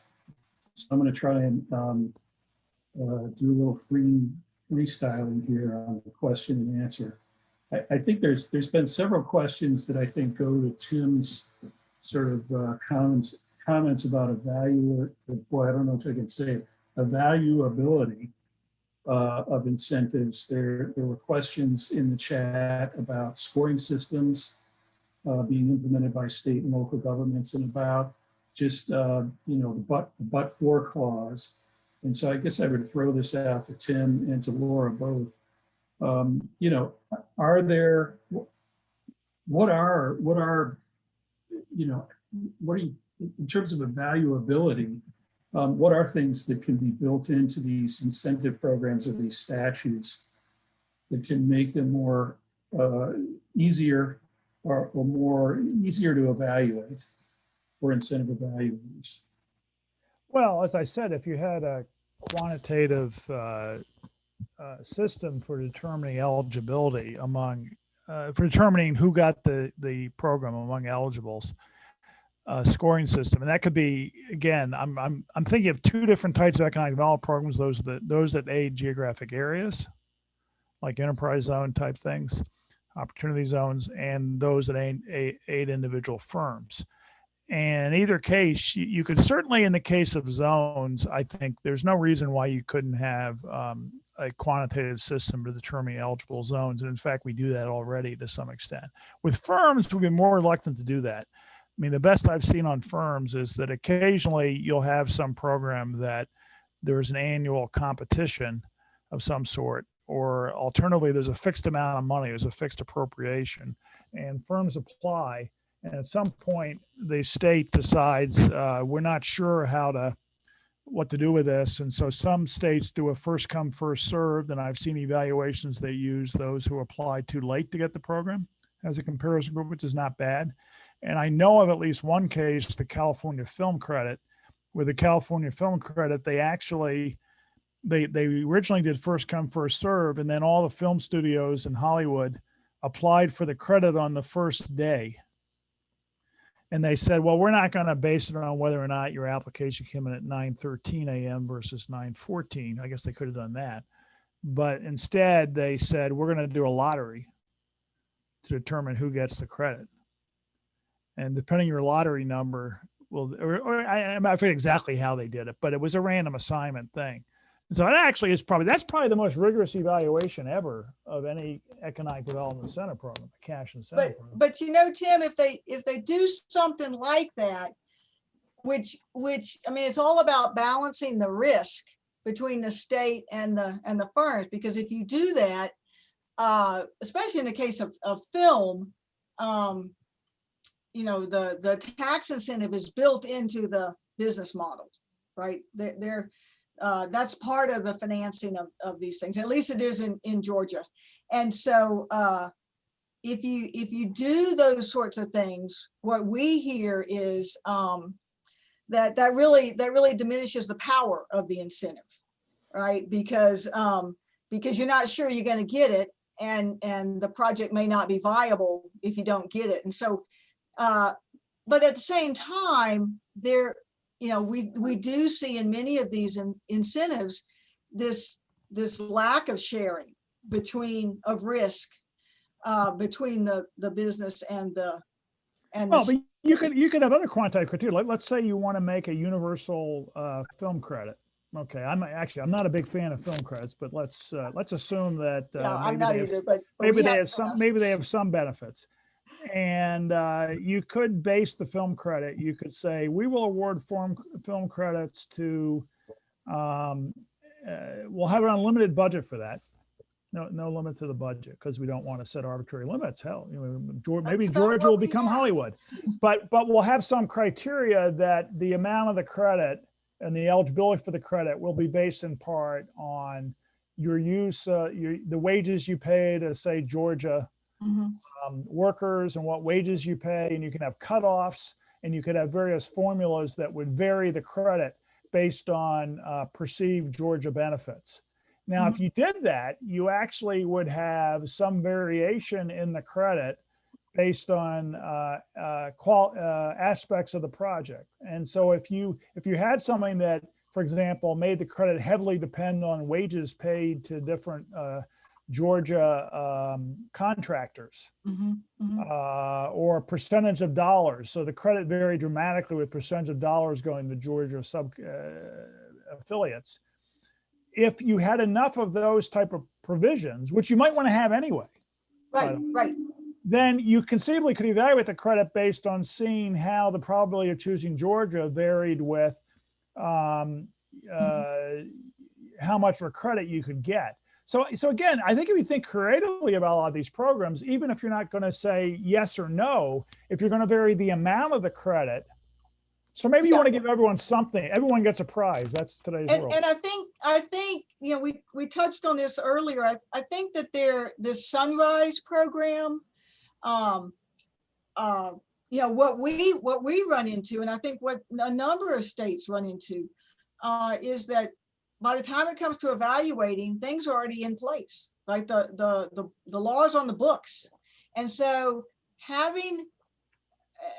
this would involve lawmakers kind of opening up to a group of people, a larger group of people than the industry that might be affected, to think about how to craft these sorts of incentives in general, and that for that specific industry with these other issues in mind. And when you hear them, when you hear the lawmakers talking about, they're asking these questions, but they're kind of on their own. And so I think it would be helpful to them to have other voices at the front end of crafting the legislation. Of course, what we find a lot of times is that's not always done intentionally, right? Things show up at the last minute in the middle of the night of the last day of session. And you know, we're not the only state that has that problem, but you know, there are other states. And I think perhaps with the pressures that states will be under in this, as we come out of the recession, that there may be pressure to tailor and target some of these incentive programs and think about some of these provisions about how to do this a little better. Okay, well, I think we're out of time at this point. It's 4:45. Am I correct, Mandy? You're the clock keeper. That's sorry, perfect timing. So yes, so thank you, Jim and Tim and Laura, and to all of our speakers today. I think everyone provided a lot of valuable information. And I also want to extend a big thank you to everyone in the audience. We appreciate your attention and your participation. I know that, you know, a 3-hour-long Zoom meeting is a lot of computer time, but thank you. I think it was well worth it. So this wraps up the formal programming for day one. We do have a few minutes set aside for anyone who wants to stick around and chat, or you are welcome to sign off. But if you have burning questions still, feel free to stay. And then tomorrow we'll be reconvening at the same time as today. So that's 1:30 Eastern, 10:30 Pacific. And I know we have a lot of people from Hawaii and Alaska, and I know it's super early for you all. So thank you for getting up and joining us. And with that, I will go ahead and conclude this program and see whoever sticks around, and see the rest of you tomorrow. So thanks. Mandy, I just want to say thanks for including thank me. you. That was really Thank you. really useful.